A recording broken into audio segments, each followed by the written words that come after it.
A Border Patrol agent sees 6 men cross the desert. They aren't migrants.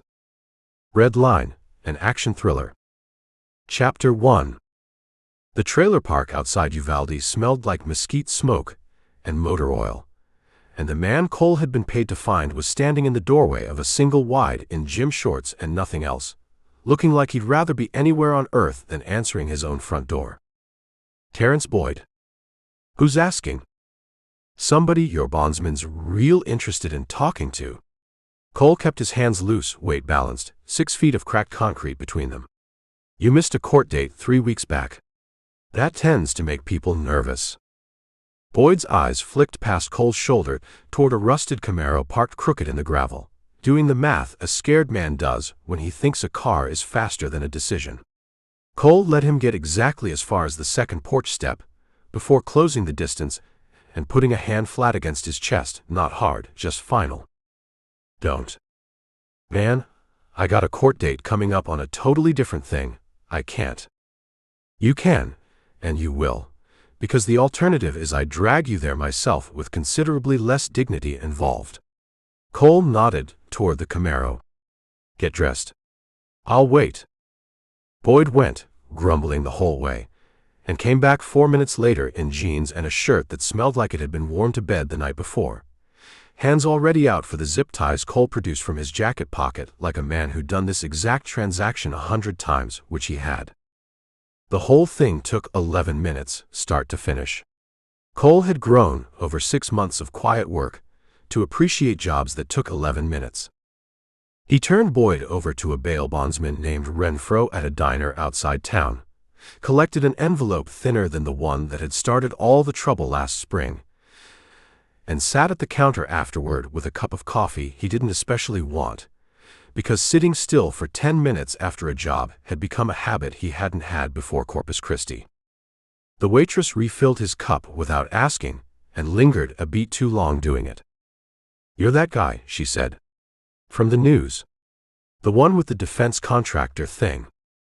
Wasn't me. Sure looked like you. Same jaw, anyway. She smiled like she'd caught him at something and didn't much mind. My cousin works dispatch for the sheriff's office up in Kerr County. Said there was a fella matching your description, tangled up in all that mess with the senator's aide who got indicted. Said he wasn't a cop, wasn't FBI. Nobody could quite say what he actually was. People say a lot of things.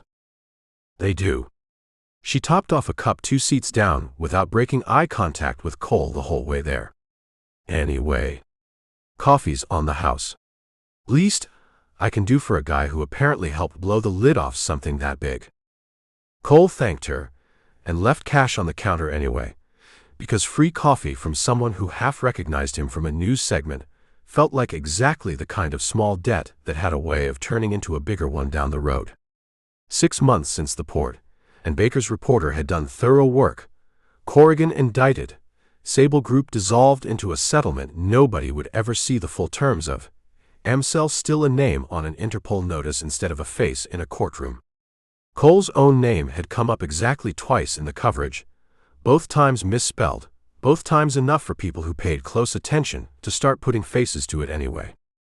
He was thinking about how much longer he could keep doing skip trace work in small Texas towns before his own face stopped being useful cover when his phone buzzed against the counter. Pruitt, the screen read, a name he hadn't heard from in 4 months. Deputy Pruitt. To what do I owe the pleasure? Don't Deputy Pruitt me, Walker. We've bled on each other's behalf. I think we're past titles. Her voice had the same flat, unimpressed warmth it always carried, like she was perpetually 3 seconds from either laughing at him or arresting him and hadn't fully decided which. How's the shoulder? Which one? Fair point. A pause, longer than her usual rhythm allowed for, and Cole felt the shape of the call change before she said anything else. I've got somebody who needs to talk to you. Federal, sort of. Border Patrol supervisor down in Val Verde County, guy named Ray Delgado. Good man, from what I can tell. Helped train some of our joint task force people a couple years back. Has a reputation for actually caring about the job instead of just clocking hours. And And he called me last week, asking if I knew anybody who did quiet off-the-books work for people who couldn't exactly go through normal channels. I gave him your name before I thought too hard about whether that was a good idea. Cole turned that over. Why can't he go through normal channels? He is the normal channel.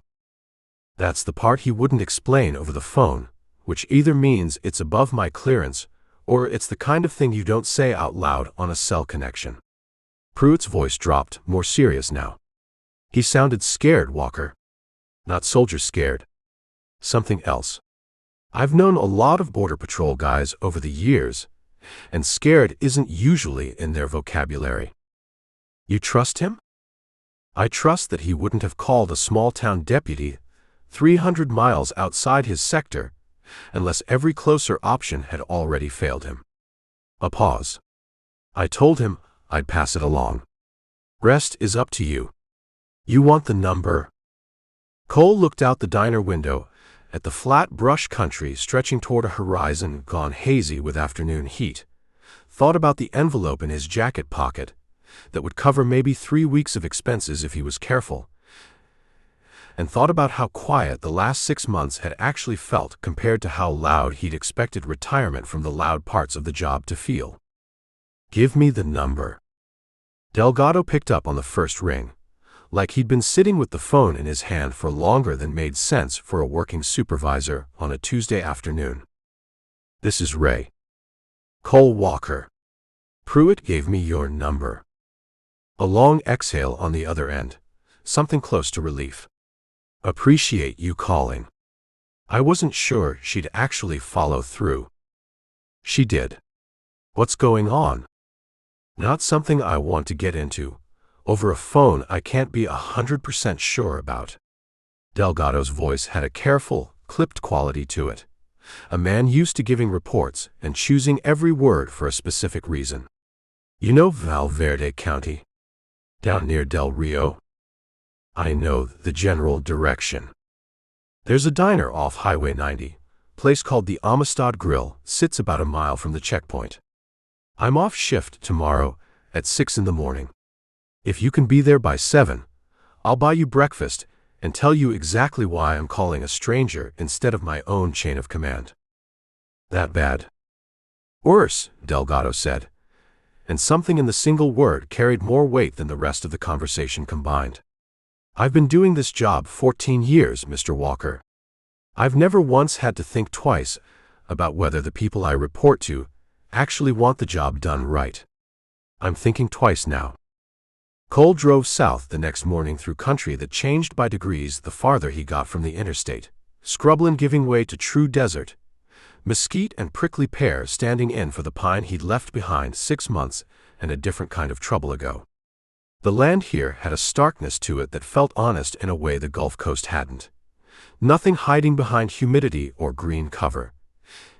Every hard fact of the ground laid bare under a sky already blinding by 7 in the morning.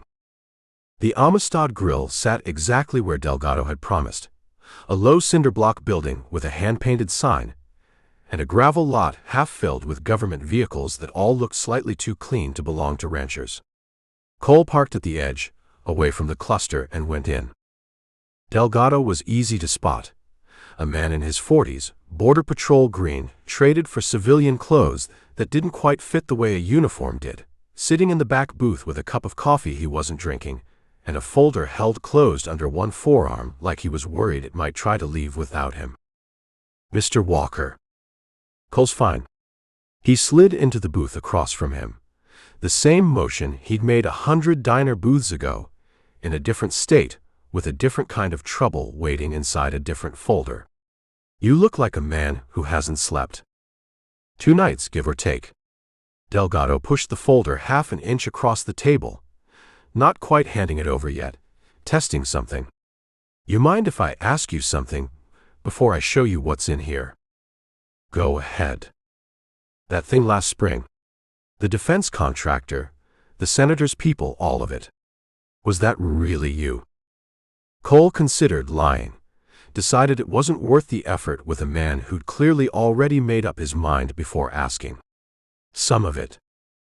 Delgado nodded slow, like that confirmed something he'd been hoping was true rather than something he needed convincing of. He finally slid the folder the rest of the way across the table, and Cole opened it to find a stack of printed satellite images, sector maps marked in red grease pencil, and a budget document with several line items circled hard enough to tear the paper. 3 sectors along this stretch of border have had their surveillance funding cut by almost 40% over the last 18 months, Delgado said, voice low, glancing once toward the diner's front window before continuing. Officially, it's fiscal restraint, part of some appropriations rider nobody in my chain of command can explain in plain English. Unofficially, every single cut lines up almost exactly with a spike in crossing activity through the exact sectors that just lost their eyes and ears. Could be coincidence. Could be. Delgado tapped one of the satellite images. A grainy overhead shot of brush country at night, 6 thermal signatures moving in a tight, disciplined line that looked nothing like the loose, exhausted groups Cole had seen crossing with Del Rios's boat 6 months back on a different stretch of water entirely. Except 2 nights ago, on a sector that just lost its last working sensor array, I watched something come through that wasn't a family looking for work. Military spacing. No stops, no rest, moving like they'd trained for exactly this. You report it. I tried. Delgado's jaw tightened. Got told to file the standard paperwork and let it move up the chain in the normal way. 2 days later, I'm informed my sector's getting reassigned personnel, spread thinner than we already were, and my request for a follow-up patrol gets denied for resource allocation reasons by somebody 2 levels above my supervisor who's never once set foot in my sector. Cole looked at the images a long moment, the shape of something bigger than a border town's ordinary trouble starting to take form the way it always did, piece by piece, before he'd fully wanted it to. Who denied the follow-up? Delgado hesitated, and in that hesitation, Cole understood the man had already decided to answer before he'd finished asking. Paperwork traces it up to a budget office that answers to a Senate Appropriations Subcommittee, Delgado said quietly. Same subcommittee that wrote the funding cut into law 18 months ago. I've spent 2 weeks trying to convince myself that's a coincidence too, Mr. Walker, and I'm done pretending I believe it. Outside the diner's front window, a black SUV with government plates pulled into the lot and idled there, engine running, nobody getting out. Chapter 2. The SUV sat idling for the better part of a minute before Delgado's shoulders came down half an inch, some private calculation resolving itself behind his eyes. Internal affairs pool car, he said low, not quite relaxed. They rotate 3 of them through Del Rio sector for spot checks. Doesn't mean anything by itself. You sure? No. Delgado watched it a moment longer, then looked back at Cole, decision made. But I've learned the last 2 weeks that if I start jumping at every government plate in this county, I won't have room left to jump at the thing that actually matters. The SUV pulled out a minute later, turning north away from the checkpoint, and neither of them mentioned it again, though Cole noticed Delgado's eyes drift to the rearview mirror of his own truck more than once on the drive back to his place outside town. Delgado lived alone in a low ranch house with a detached garage that had been converted at some point into something closer to a command post than a place to park a car.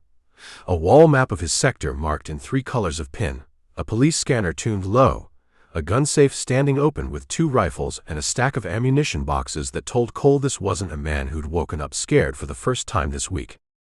You live alone out here. Divorced 4 years back. She got tired of me bringing the job home with me, and I got tired of pretending I could leave it at the office. Delgado said it without much weight behind it, an old wound scarred over rather than fresh. Turns out I bring it home worse now than I ever did then. We go out tonight, he continued, pulling a set of night vision binoculars off a shelf and checking the battery with the automatic motion of a man who'd done it 1,000 times. Same stretch where I saw them 2 nights back. If it's a pattern, they'll run it again on roughly the same cycle, Cartels like their schedules more than they'd ever admit to a customer. You're sure it's La Corona running this corridor? It's their territory. Has been for 6 years. Nobody moves anything through that stretch without paying them first, migrants included. Delgado handed Cole a monocular and a radio set to a frequency Cole doubted was on any official list. Doesn't mean they know what they're actually moving. Cartels like La Corona are logistics companies with worse manners. They don't always ask what's in the truck. That's supposed to make me feel better. Wasn't trying to. Delgado managed something close to a grim smile, checking a rifle's action with the ease of long habit. Vest is in the truck. We leave in an hour. And Walker, whatever this turns out to be, I want you to know I'm not asking you into it lightly. I've read enough about what happened to you last spring to know you already paid a price for doing this kind of thing once. I know what I'm walking into. Nobody ever does, not really. But I appreciate you walking into it anyway.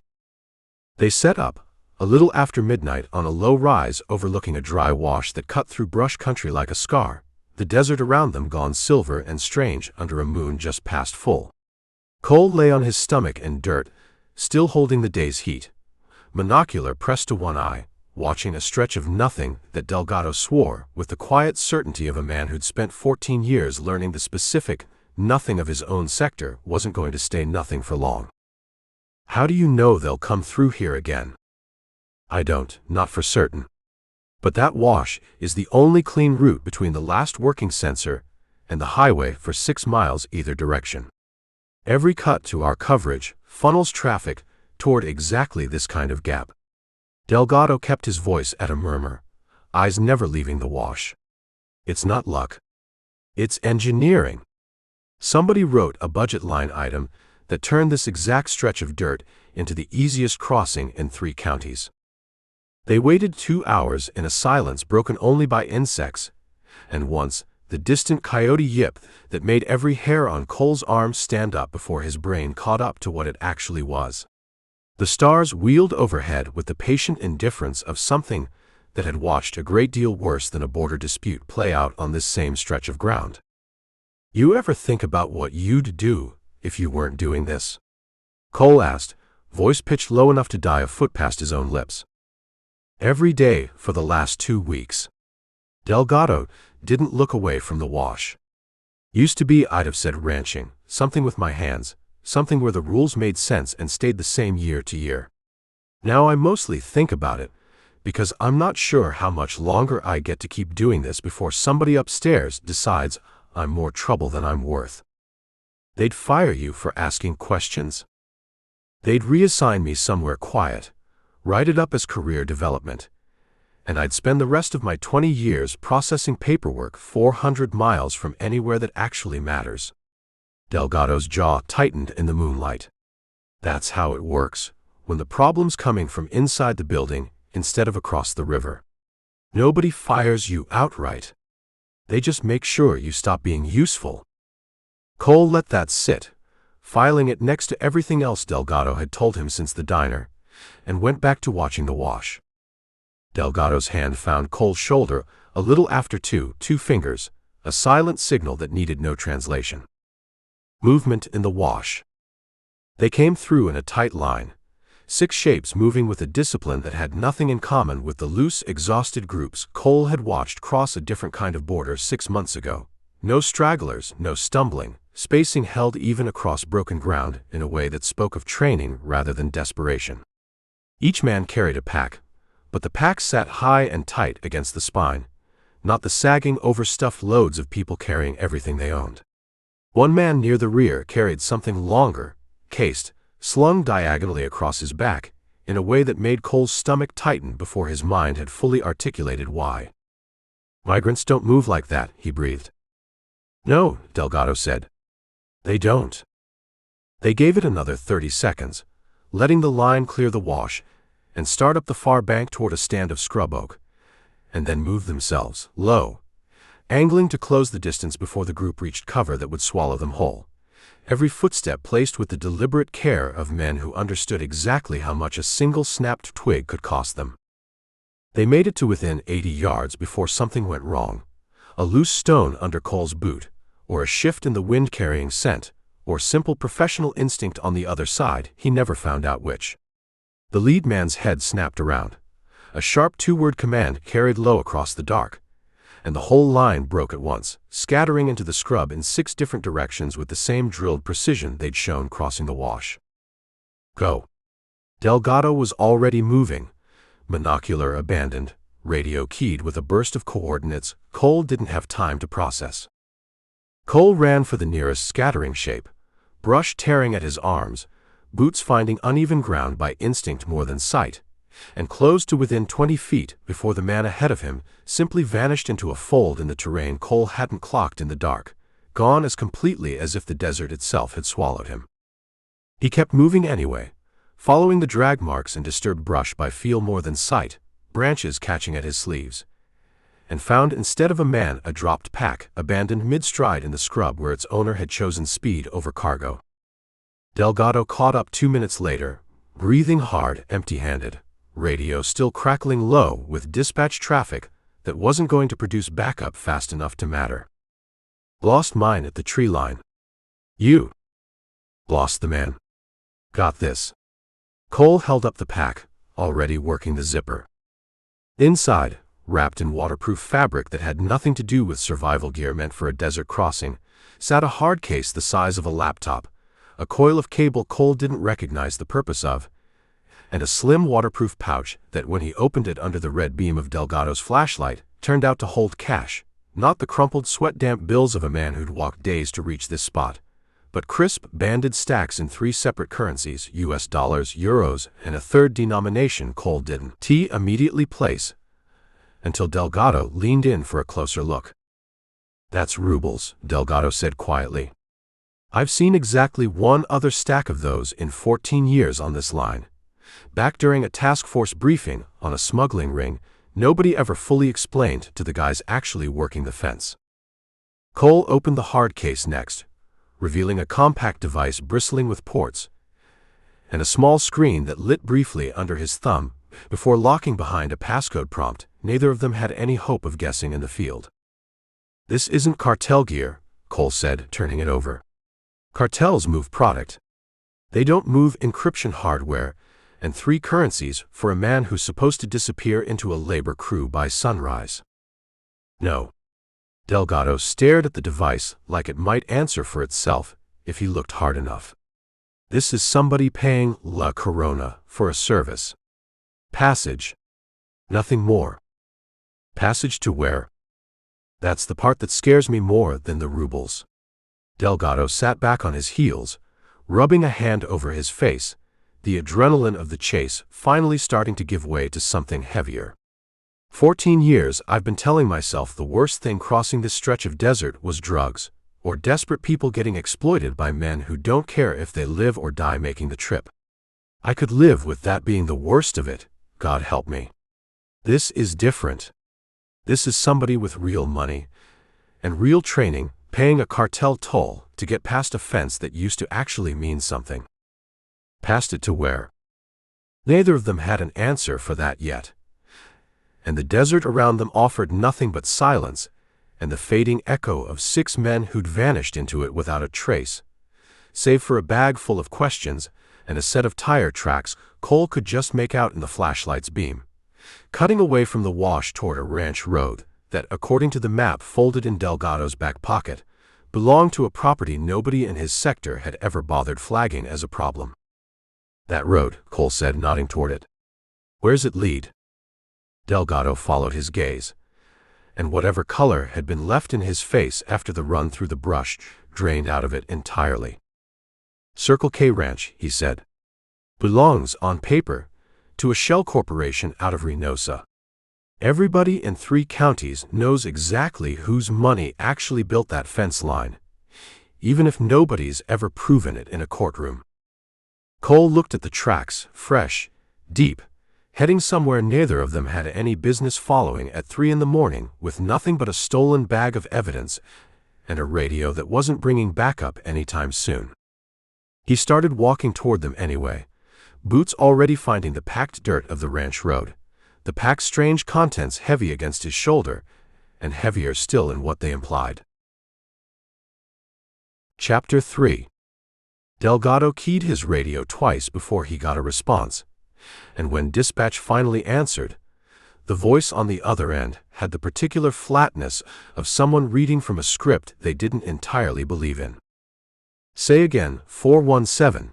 You're reporting a possible staging location on private property with no warrant and no backup requested through proper channels. I'm reporting 6 unidentified individuals crossed federal land 20 minutes ago carrying equipment inconsistent with economic migration.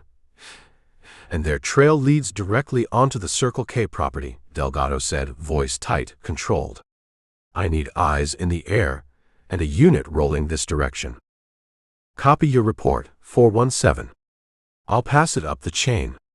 Recommend you return to your vehicle and await instruction. That's not. Delgado stopped himself, jaw working, and clicked off the radio rather than finish the sentence. He looked at Cole in the dark, something bitter settling into his face. Await instruction. I've been awaiting instruction for 2 weeks. You see what I mean now? I see it. Used to be. You called in a possible staging location. You had a helicopter overhead inside 20 minutes and 3 units rolling before you'd even finished the sentence. Now I say the words private property and no warrant, and suddenly I'm the one who sounds like the problem.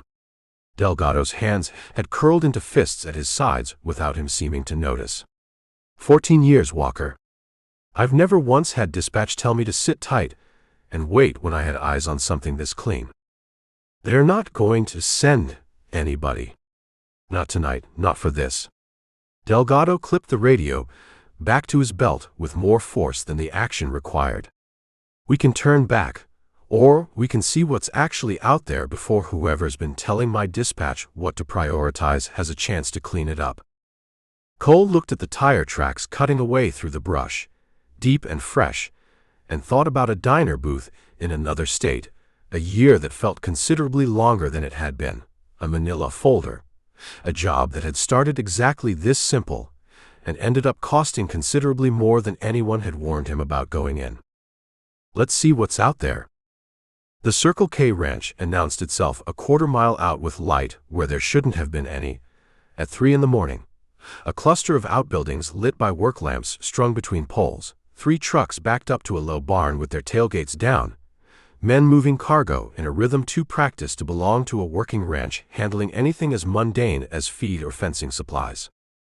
Cole and Delgado went to ground on a low rise 200 yards out, bellies in dirt still radiating the day's heat, watching through Cole's monocular as a 4th truck rolled in from a side road and backed into position with the same unhurried efficiency as the others. That's not a ranch operation, Delgado breathed. That's a distribution center. Get a count. 8, maybe 10 men I can see. Probably more inside the barn. Delgado's voice had gone flat with focus. The fear from earlier folded away somewhere useful. I want a photo of those plates before we do anything else. If even one of those trucks connects to a name we can trace, that's more than I've had in 2 weeks of asking politely. Cole worked his way along the rise, staying below the crest, phone out and set to silent, framing a shot of the nearest truck's plate through a gap in the brush. He'd gotten 3 frames when a dog started barking somewhere near the barn, sharp and sudden, and a man near the truck straightened up from his work with the particular stillness of someone listening rather than working. We've got a problem, Cole said low. How bad? The dog's barking sharpened into something more purposeful, and a beam of light swept out from the ranch house toward the rise, wide and searching, catching the top of a mesquite bush 20 feet from where Cole lay before continuing on. That bad? The first shout went up before either of them had finished backing off the rise, and the second came with a muzzle flash that turned the whole calculation from careful reconnaissance into a flat-out run.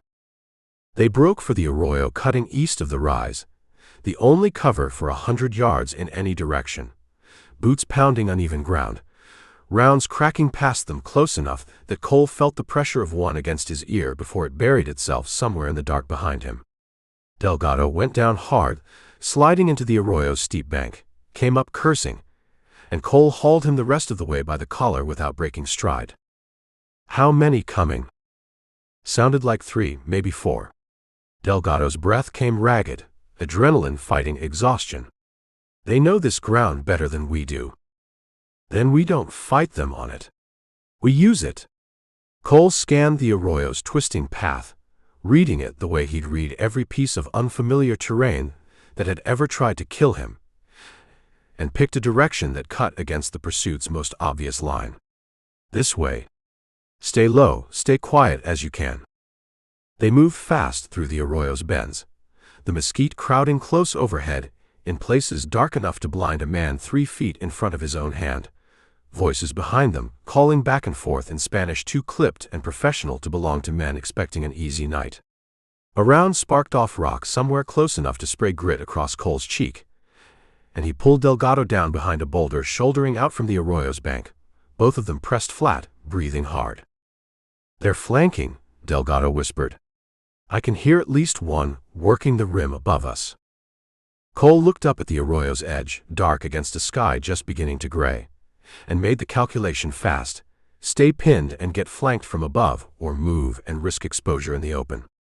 He chose the third option neither of them had voiced yet. Cover me. I'm going up. He didn't wait for Delgado's argument. He scrambled up the loose bank on hands and boots, gravel sliding out from under him with every step, and came up over the rim in a low crouch just as a shape moved through the brush 10 feet away, weapon sweeping the arroyo below rather than the ground behind him. Cole closed the distance in 3 fast strides and took the man down before he'd finished turning, forearm locking hard across his throat, driving him into the dirt with enough force to end the fight before it started. The weapon went skittering free. Cole kept the pressure on the man's throat just long enough to feel the fight drain out of him, then eased off, flipping him onto his stomach and pinning one arm hard behind his back. Below, 2 more shapes were converging on Delgado's position, and Cole didn't have time for anything gentle. He fired twice into the dirt ahead of the nearest man's feet, close enough to end the argument without ending a life, and watched both shooters scatter for cover instead of pressing the advance. Delgado. Now. Delgado scrambled up the bank Cole had just climbed, breathing like a man twice his age, and together they hauled the captured man deeper into the brush, away from the ranch's lights, until the shouting behind them faded into the general noise of a desert night that didn't especially care who won. They stopped in a shallow depression a half-mile out, screened by brush on all sides, and Cole pinned the man face down while Delgado covered the approach with a rifle that hadn't fired a shot all night but looked entirely ready to. Name? Cole said, close to the man's ear, in Spanish rougher than he'd used in years but functional enough to get the point across. Screw you. Wrong answer. Try again. Cole applied pressure to the pinned arm, not enough to break anything, enough to make a point. Who do you work for? The man held out another few seconds, pride outlasting good sense, the way it usually did with the young ones, and then the pressure won the argument pride couldn't. La Corona. I just move boxes, man. I don't ask questions. Whose boxes? I don't know. Salazar's people set the routes, we just drive. Something like genuine fear crept into his voice now, more afraid of consequences from his own side than from Cole. You let me go, they think I talked, I'm dead either way. You understand that? Dead either way. Cole eased the pressure back, just slightly, enough to let the man breathe easier without letting him think the danger had passed. Then give me something worth more than your life's worth to Salazar. The 6 men that crossed tonight. Where were they headed? I don't know where. I know they paid triple the normal rate, cash and something else besides, and I know the boss himself came out to oversee this batch personal, which he don't do for regular product. The man's voice shook now, whatever loyalty he'd started with fully spent. Reynaldo Salazar doesn't leave his house for migrants or drugs. He came out here himself for this one. That tells you something, doesn't it? That tells you plenty. Cole looked at Delgado over the man's shoulder, watched the same understanding land on both their faces at roughly the same moment. He let the pressure off entirely, hauled the man up by his bound wrists, and left him sitting against a mesquite trunk with his hands zip-tied in front of him instead of behind. Enough slack to work himself free inside an hour if he tried. "Tell Salazar whatever you want," Cole said. "Tell him the truth, even. 2 men asking questions is going to be the least of his problems soon enough." The man stared up at them both, something almost pitying in his expression despite his own predicament. "You don't know what you stepped in, man. La Corona's just the toll booth. You go making noise about who's paying that toll, and paying who to look the other way while they collect it. You're going to find out there's people a lot further from this desert who don't like being talked about." That a threat or a warning? Free advice. The man shrugged, wincing at the movement. "Take it or don't. Not my problem either way."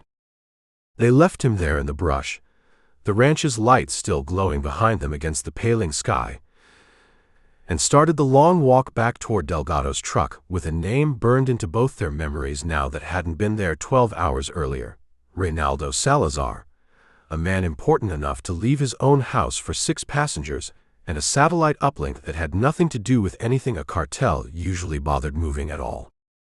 Delgado didn't say much on the walk back, working through something Cole recognized from his own face in mirrors more times than he cared to count: the particular quiet of a man realizing the shape of a problem had just gotten considerably larger than he'd let himself believe going in. "You believe him?" Delgado asked finally, as the truck came into view at the tree line. "About people further from this desert?" "I believe he believes it." Cole checked the sky, gray light spreading fast now toward true dawn. Whether that's true or just cartel folklore meant to keep his own people scared, I don't know yet. But somebody wrote that budget rider, Ray. Somebody made those cuts line up this clean by accident. I don't believe in coincidences that convenient. And neither do you, or we wouldn't be standing here covered in dirt at 5 in the morning. Delgado managed a tired, humorless laugh. "No. I suppose we wouldn't." Chapter 4. The courier's phone turned out to be exactly what Cole expected. By the time he'd spread everything out across Delgado's kitchen table, in the flat gray light of early morning, a burner with nothing on it, but 3 contacts saved as numbers instead of names, and a call log wiped clean back to the day it was activated. Cole had lifted it along with the man's wallet before they'd cut him loose in the brush, an old habit that had paid off more times than it hadn't over the years, patting a man down for anything worth keeping while the fear was still fresh enough to keep him compliant.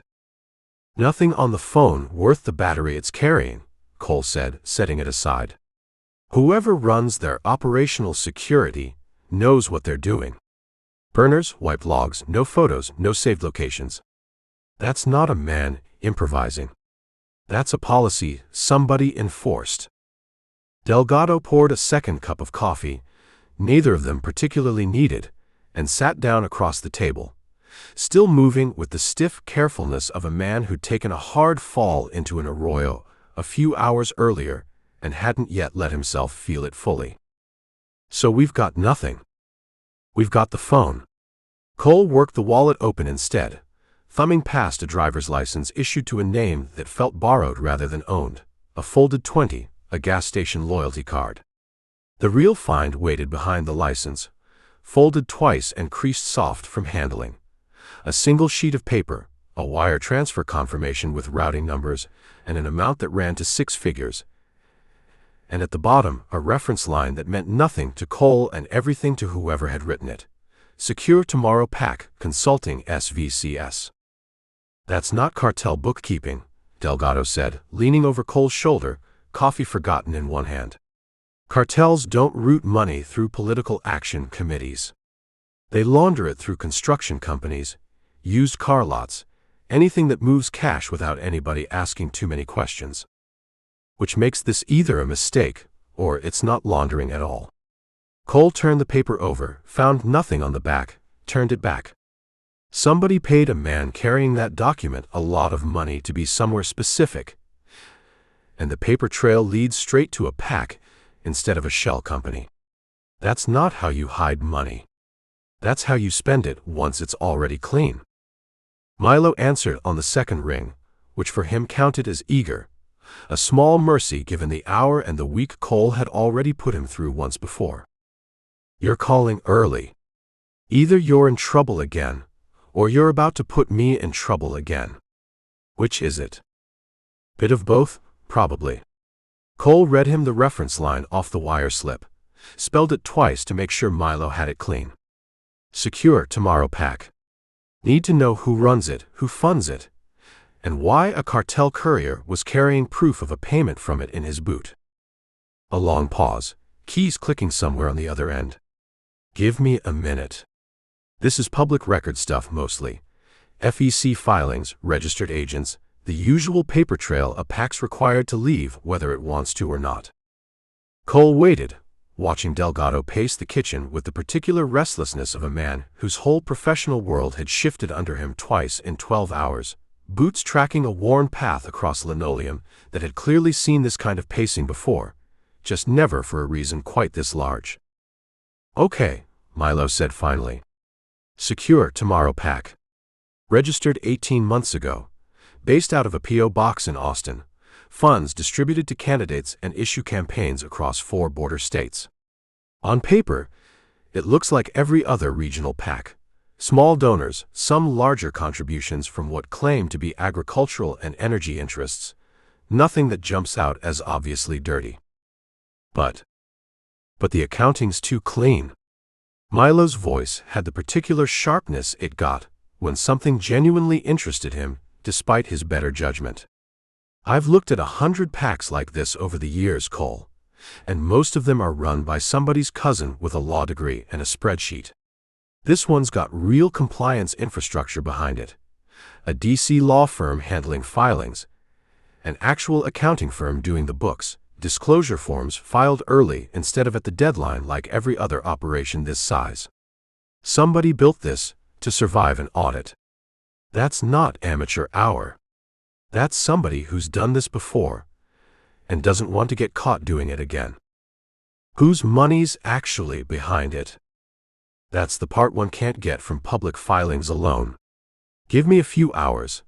I'll see what else I can find without leaving fingerprints anybody important would notice. A pause. You should know, though, I pulled the PAC's disbursement history while we were talking.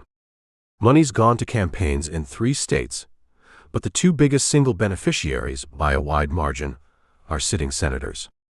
Both on the same appropriations subcommittee. Cole felt something settle into place, cold and certain. The same feeling he remembered from a kitchen full of dying monitors a year and a state away. Send me the names when you've got them confirmed. Delgado left for the station a little after 9, uniform back on, exhaustion papered over with the kind of professional composure that came from 14 years of practice, and came back 4 hours later looking like a man who'd aged a decade over lunch. Well? Formal reprimand. In my file. Permanent, effective immediately. Delgado dropped into a kitchen chair like his legs had stopped fully cooperating. Unauthorized patrol, unauthorized use of a civilian consultant on federal land, failure to follow proper reporting protocol. My supervisor read it off a printed memo that came down from somebody 2 levels above him, and I watched his face while he did it, Walker. He didn't write that memo. He didn't even fully agree with it. He just didn't have a choice about reading it to me. Who signed it? Regional directors' names on it, but the language wasn't his. I've read enough of his emails over the years to know his writing style, and this wasn't it. Somebody wrote that memo for him to sign, and it wasn't anybody in our building. Delgado rubbed both hands over his face. They also pulled my authorization for night patrols, effective immediately. I'm a desk for the next 30 days pending review. That's fast. Reprimand to desk duty inside 12 hours is fast even by government standards. It is. Delgado looked up, something hard settling into his exhaustion. Which tells me whoever's behind this isn't worried about due process slowing them down. They knew about last night before I even finished my shift this morning. That's not bureaucracy, Cole. That's somebody watching in real time. Anybody say anything about me? A civilian consultant, unnamed, walking federal land at 3 in the morning tends to draw more attention than a reprimand memo usually bothers with. Nobody used your name. But my supervisor asked, off the record, once the door was shut and the memo was already signed, whether the consultant I'd brought out there knew what he was walking into. Delgado met his eyes. I told him I hoped so. He didn't look real reassured by that answer. Smart man. Scared man. There's a difference, but out here lately I'm not sure it matters which one you are. Delgado pushed his coffee away, untouched and gone cold. I keep thinking about how easy it would have been to just do what they told me. File the paperwork, let it move up the chain the normal way, collect my paycheck and pretend I hadn't seen what I saw. Would have been a lot less trouble. Would it have let you sleep, though? Delgado considered that a long moment. No. Probably not. Milo called back a little after 3 with names, and with them, a piece of the picture Cole hadn't expected to click into place quite this fast. Senator Lucas Ferris and Senator Elena Marsh, Milo said. Both on the Appropriations Subcommittee that wrote the funding cuts to your buddy's sector into law 18 months ago. Both received substantial support from Secure Tomorrow PAC in their last election cycles, and both have voted independently on measures that gutted enforcement funding at almost exactly the moments the PAC's disbursement records show fresh money moving. 2 senators, opposite ends of whatever you'd call the political spectrum these days, both taking money from the same source. That's the part that should worry you more than if it was just one, Milo said. One corrupt senator is a scandal. 2 corrupt senators from supposedly opposite sides of every argument they've ever had publicly, both quietly serving the same paymaster, that's not politics anymore. That's a machine, and machines don't build themselves for small stakes. Cole sat with that, the kitchen quiet, except for Delgado's slow, steady breathing across the table, a man trying to hold himself together through the specific vertigo of watching his own government turn strange and unfamiliar in the space of a single day. Cole knew that vertigo well enough by now to recognize it from the outside. He'd worn the same expression himself once, sitting in a different kitchen a year ago, staring at a wall of test data that had rearranged everything he'd thought he understood about the job he'd taken. One more thing, Milo said. PAC's compliance filings list a Treasury officer who signed off on every disbursement for the last year. Woman named Colleen Hart. Resigned 6 weeks ago, no public explanation, and her professional profiles all went dark within about a week of that. LinkedIn deleted, old firm bio scrubbed, the works. That's not somebody who left for a better opportunity, Cole. That's somebody who left because she got scared of something she saw on her way out the door. Where is she now? Working on it. Give me the night. A pause, something more careful entering Milo's voice. You should think hard about how you approach her whenever you find her. Somebody that thorough about disappearing from public record isn't going to trust a stranger showing up on her doorstep asking questions about her old job. You spook her wrong. She goes further underground, and you've burned the only lead you've got into the money side of this. I'll be careful. You always say that. Historically speaking, it hasn't held up great. Milo's tone softened just slightly. I'm serious, though. Whatever she saw scared her enough to vanish. That's not a woman who wants to be found by anybody, including you. Cole hung up and looked across the table at Delgado, who'd gone very still listening to half a conversation he could only guess the shape of. We've got a name, Cole said. Somebody who might actually be willing to tell us what she watched happen from the inside. You think she'll talk? I think somebody who scrubs their entire professional existence after resigning quietly, isn't hiding because she's guilty of something small.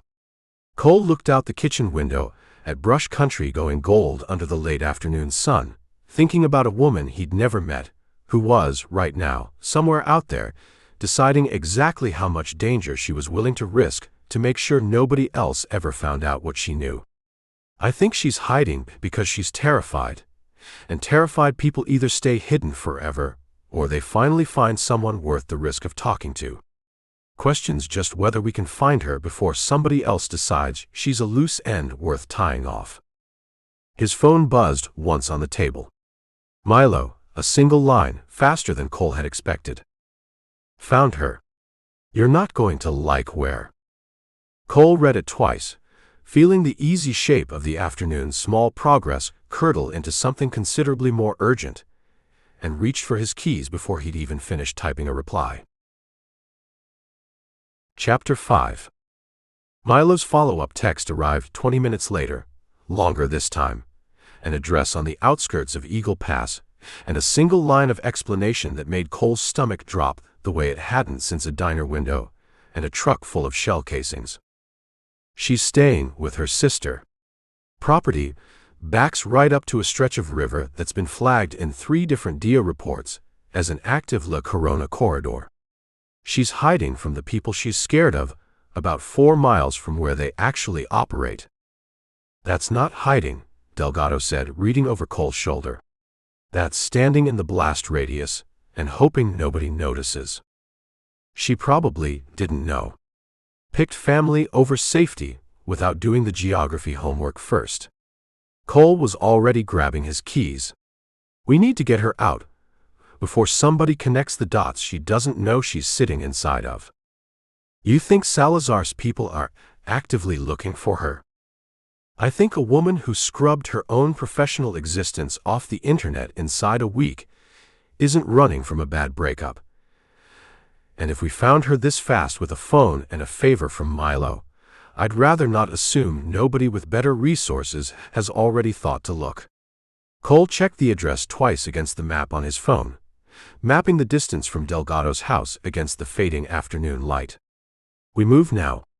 Every hour we wait is an hour somebody else might get there first. He called Pruitt from the road, because a stranger showing up at a scared woman's door tended to end badly, and a stranger with a deputy sheriff vouching for him on speakerphone tended to end considerably better. You want me to what? Call her. Explain who I am, that I'm not with anybody who scared her off her old job, that I've got questions and time is short. Cole watched the desert scroll past the window, the sun sliding toward evening. I know it's a stretch. It's a stretch I'm making anyway, because I've got a bad feeling about how this week's shaping up. A pause, papers shuffling on Pruitt's end. Give me 20 minutes. I know a guy who worked campaign finance oversight for the state a few years back, might have a number that still reaches her. The 20 minutes turned into 40. Cole and Delgado parked a block off the address Milo had provided, watching a modest ranch house with a chain-link fence and a garden gone a little wild from neglect, until Pruitt called back with a number that, when Cole dialed it, was answered by a voice pitched somewhere between exhausted and afraid. Who is this? My name's Cole Walker. I think you might already know why I'm calling, if Deputy Pruitt reached you first. A long silence, breathing audible on the other end. She said you're trying to figure out where secure tomorrow's money actually comes from. That's most of it. Most of it. A short, humorless laugh. You have no idea how much of an understatement that probably is. Another pause, longer. A decision working itself out somewhere behind the silence. There's a diner 2 miles east of where I'm staying. Not the address you probably already have, if you found me through the channels Pruitt implied. I'll meet you there in an hour. Come alone. I've got somebody with me. Border Patrol, off-duty, trustworthy. Another pause. Fine. But if I see anyone else, anyone at all, I'm gone before either of you gets close enough to explain yourselves. Colleen Hart, turned out to be younger than Cole had pictured from the voice alone. Maybe 35, dressed like a woman trying hard to look like she belonged in a border town diner instead of a DC compliance office. Sunglasses pushed up into hair that hadn't seen a proper cut in longer than professional habit would normally allow. Her nails were bitten short in a way that looked recent, a habit picked up rather than carried, and she'd chosen the booth in the back corner before Cole and Delgado had even arrived. The same instinct for sightlines and exits Cole recognized from his own reflection in 100 diner windows. She sat with her back to the wall, facing the door, and didn't touch the coffee the waitress brought until Cole and Delgado had both settled into the booth across from her. "Prove you're who you say you are." Cole set his own phone on the table, screen showing a photograph he'd taken of the wire routing slip from the courier's boot. "Secure tomorrow pack, consulting services line item, 6 figures routed through channels that don't match anything a legitimate pack usually spends money on. I've got a courier who confirmed it came from a cartel called La Corona. I've got a Border Patrol supervisor sitting next to me who just got formally reprimanded for asking too many questions about the funding cuts your pack's biggest beneficiaries voted for." Hart's face went through several careful stages of composure breaking down, and by the time she'd finished looking at the photograph, her hands had started to shake around the coffee cup she still hadn't drunk from.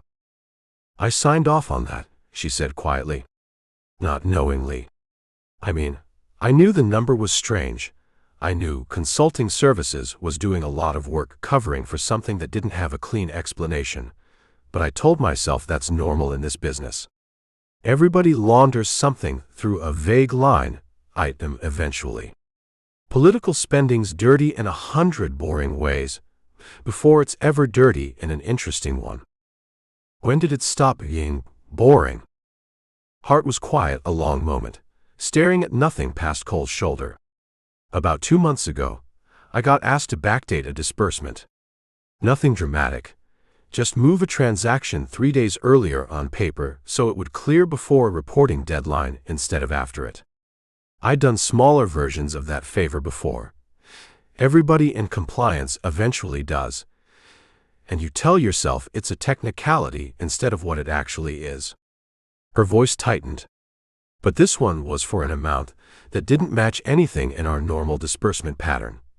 Going to a shell consulting firm I'd never heard of, timed exactly 2 days before Senator Ferris cast a vote gutting appropriations for 3 border sectors. I went back and checked the history. It wasn't the first time. It was the 4th. 4 separate cuts, 4 separate payments timed to specific votes. Both senators. Ferris and Marsh both. I checked twice because I didn't want to believe what the pattern was telling me." Hart wrapped both hands around her cup like it might anchor her to the table. "I raised it internally, carefully, framed it as a compliance concern instead of an accusation, because I still had a career I wanted to protect at that point. 3 days later, I got called into a meeting with a man I'd never met, introduced as outside counsel, who explained very calmly that my concerns had been noted, that the transactions were legally defensible under current campaign finance law, and that my continued employment depended on my ability to trust that explanation going forward." "You didn't trust it."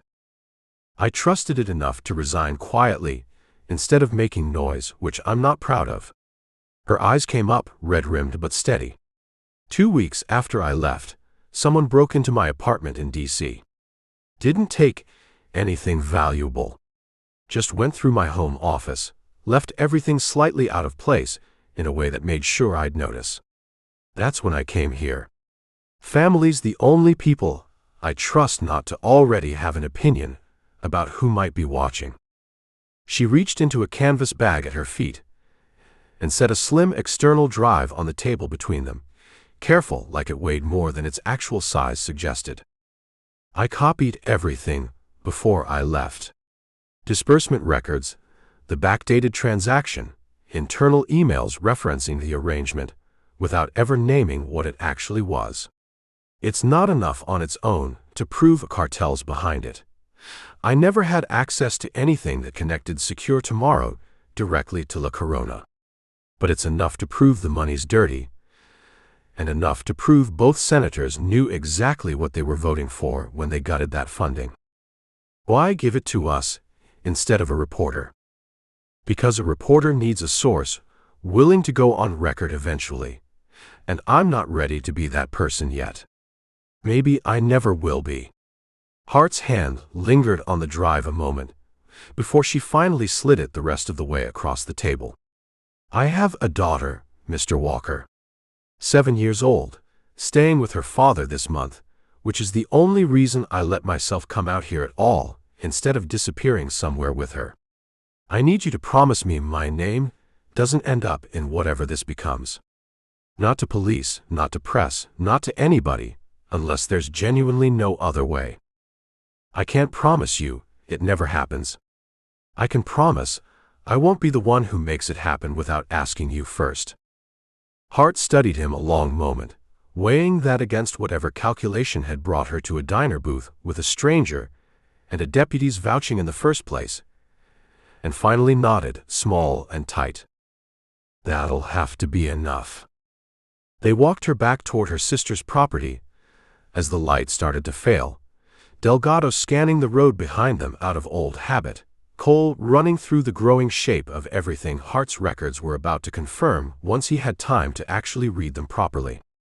She can't stay here, Delgado said low once Hart had gone far enough ahead not to hear. 4 miles from an active corridor, and now she's got a hard drive full of proof sitting in her sister's guest room. I know. I'll talk to her about moving somewhere safer tonight. Cole watched Hart's shape grow smaller against the darkening tree line, a woman carrying more weight than her frame looked built to hold. Questions where? Someplace off any paper trail that connects back to either of us. Delgado was quiet a moment, thinking. I've got a hunting cabin.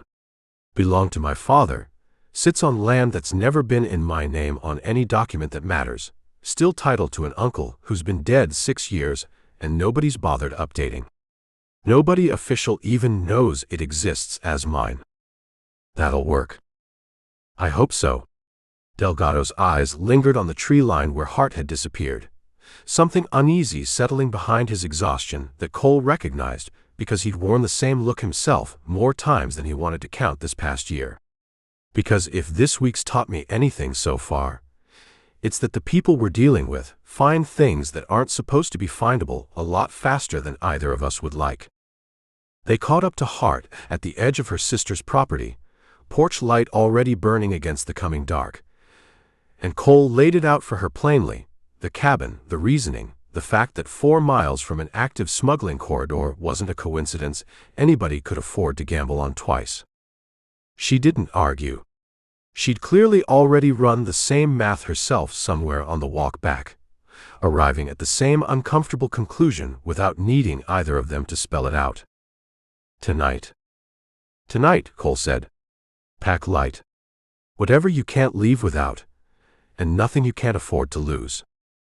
Hart looked back once at the little ranch house glowing warm against the dusk, her sister's silhouette visible through the kitchen window, doing something as ordinary as washing dishes, entirely unaware of how thin the margin around her evening had just become. I hate this, Hart said quietly. I hate that doing the right thing feels exactly like running away. Sometimes it's both at once, Cole said. Doesn't make it the wrong call. Chapter 6. The cabin sat on a low rise 40 minutes north of Eagle Pass, accessible by a dirt track that climbed through scrub oak thick enough to hide the structure from the county road entirely, until a visitor was nearly on top of it. 1 room, a sleeping loft, a wraparound porch strung with deer antlers gone gray with age, and a propane generator that coughed twice before settling into a steady hum when Delgado threw the switch. Nobody's been up here in 2 years, Delgado said, unlocking a gun cabinet in the corner that held, along with 2 rifles, a box of shells that predated most modern ammunition standards Cole recognized. My father built this place with his own hands back in the 80s. Used to bring me up here every fall, teach me to track, teach me to sit still longer than any kid wants to sit still.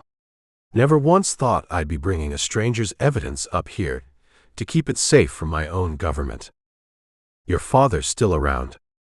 Past 6 years back. Cancer, not anything dramatic. Delgado ran a hand along the cabin's rough log wall, something fond and sad crossing his face at once. He'd have hated all of this. Man believed in the badge more than he believed in most people, myself included some weeks. Hart set her canvas bag down like it might explode if handled roughly, taking in the cabin's single room with the particular stillness of a woman assessing exits without meaning to, an instinct she'd apparently developed fast over 6 weeks of running. How long do we stay here? Long enough for me to actually read what's on that drive properly, and long enough for us to figure out our next move without you sitting somewhere anybody could stumble onto by accident. Cole checked the cabin's 2 windows, both small, both facing open ground that would make anyone approaching easy to spot. Should be a night. 2 at most. Hart didn't look reassured, but she didn't argue either, settling onto a narrow cot in the corner while Delgado laid a fire in the wood stove, more out of habit than any real need for warmth in the summer heat. You two do this a lot? She asked, watching them move around the small space with the easy, wordless coordination of men who'd already survived one bad night together. Whatever this actually is. First week, Cole said. Feels longer. It shows. Cole woke, a little after 1 in the morning, to the particular quality of silence that meant something had changed rather than the ordinary silence of a cabin in brush country. No insects, no distant coyote calls, nothing but a stillness that felt deliberate rather than natural. He was on his feet before he'd fully processed why, crossing to the window in 3 silent steps, and found what his instincts had already warned him about. 2 shapes moving low across the open ground below the rise, then a third, then a fourth, spreading wide in the particular disciplined pattern Cole had come to recognize from a rise overlooking a dry wash 4 nights ago. Ray. Cole's voice came out low, urgent. We've got company. Delgado was up instantly, rifle already in hand, years of training overriding the fog of interrupted sleep. How many? 4 that I can see. Could be more.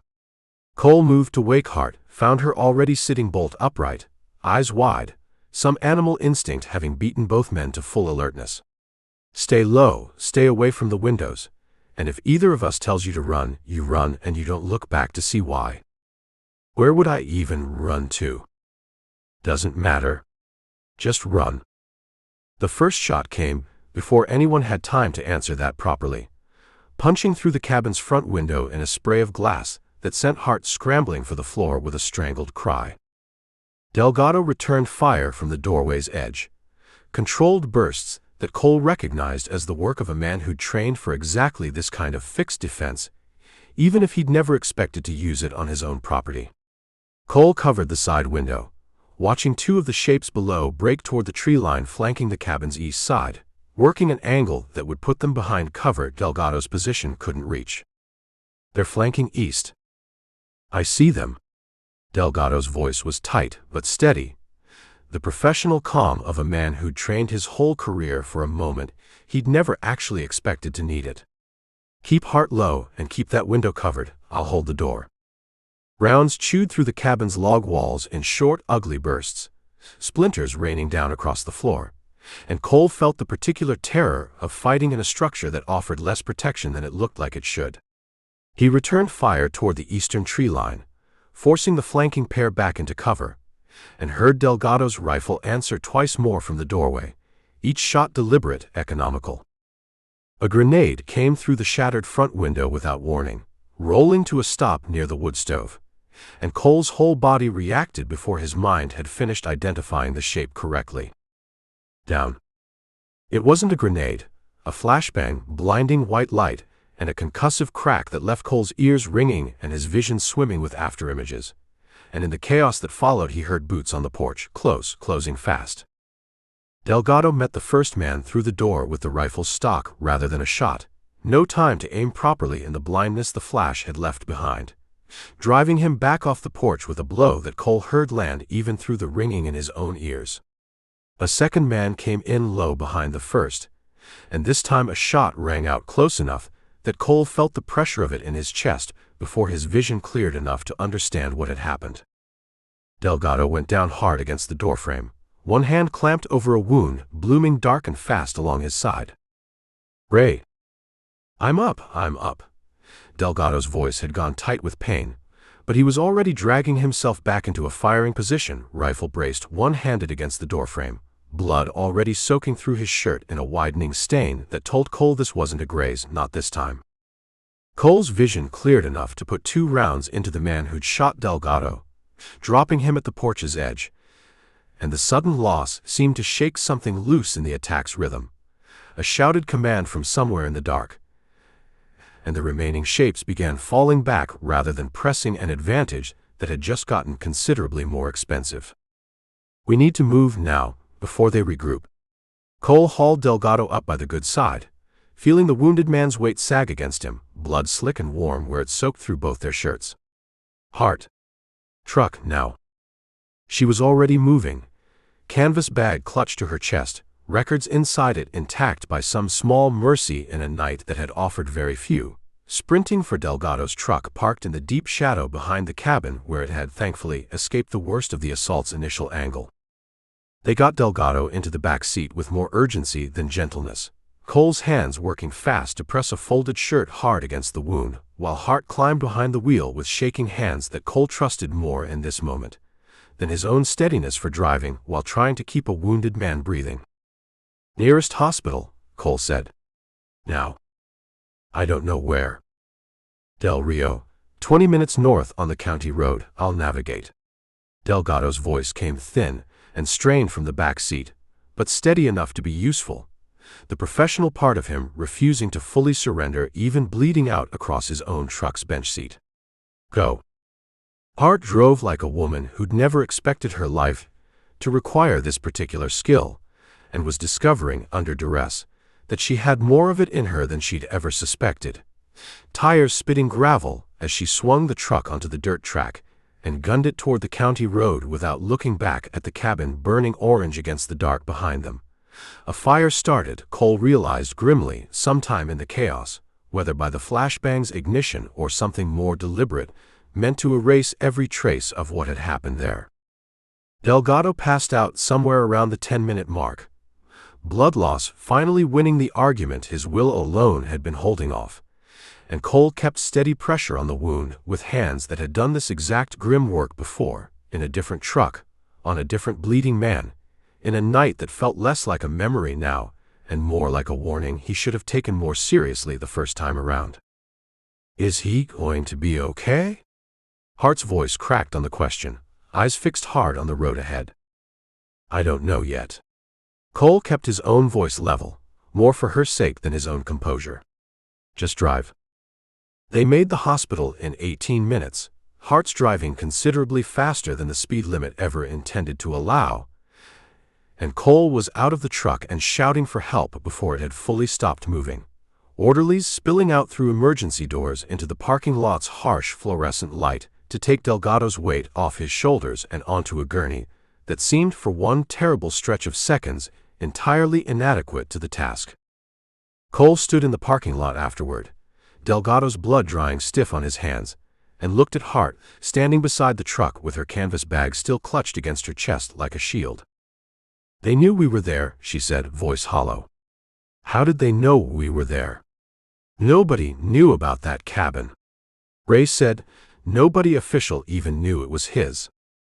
Cole didn't have an answer for her yet, and the not knowing sat cold and heavy in his chest, considerably worse than the blood drying on his hands. He ran back through every step of the last 12 hours.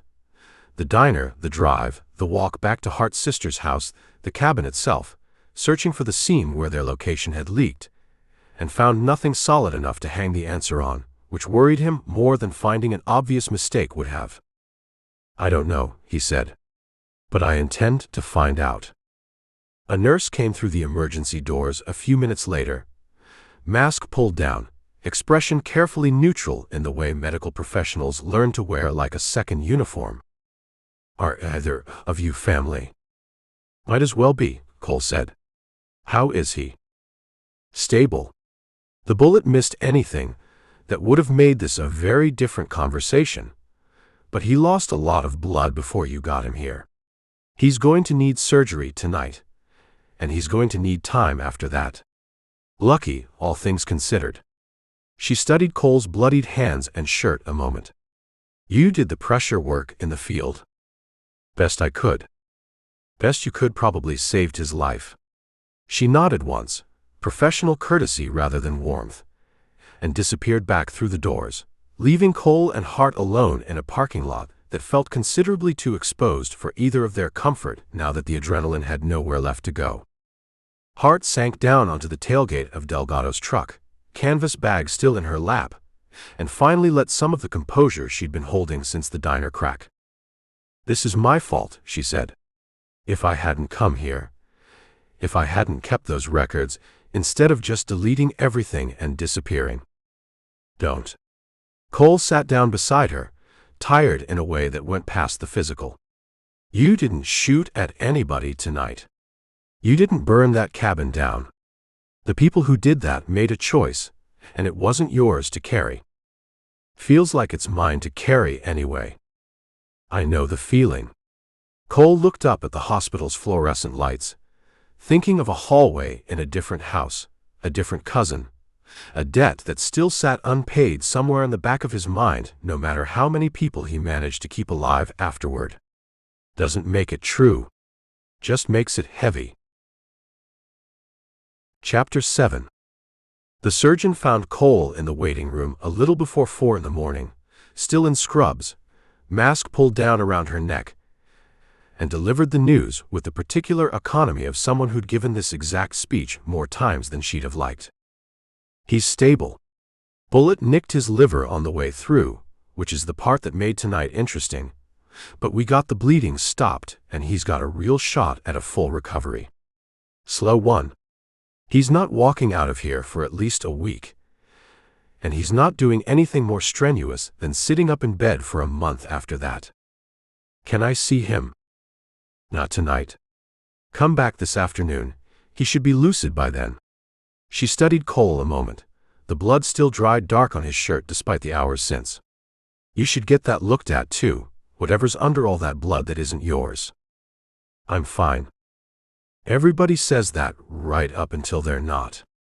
She left him with a tired, professional almost smile and disappeared back through the doors, and Cole sat in a plastic waiting room chair beside Hart, both of them too wired for sleep and too exhausted for much else, until the sun came up gray and unremarkable through the window like nothing at all had changed overnight. Hart broke the silence somewhere around 5, voice small in the empty waiting room. "Is this what your last case was like? The one on the news? Different players? Same shape mostly?" Cole watched a janitor push a mop bucket down the hallway with the slow indifference of a man who'd seen every kind of grief this waiting room had to offer, and stopped letting it touch him years ago. People with money deciding other people's lives are an acceptable cost. Rest is just details. That's a bleak way to look at it. It's an honest one. Doesn't mean it always wins. Cole rubbed a hand over his face, feeling the accumulated weight of a week that had started with an 11-minute bail jumper pickup and somehow arrived here. Ray's alive. That's not nothing, even on a night like this one. He recovered the hard case from the truck's floorboard where it had ridden through the whole chaotic drive to the hospital, undamaged despite everything else the night had cost them, and called Milo from the parking lot while Hart dozed fitfully in a chair inside. "You're calling early even for you," Milo said, voice thick with sleep he clearly hadn't gotten enough of. "Ray's in surgery recovery. Cartel hit the safe house last night." Cole watched the sun climb over the hospital's flat roofline, exhaustion sitting heavy behind his eyes. "I've still got that hard case from the courier.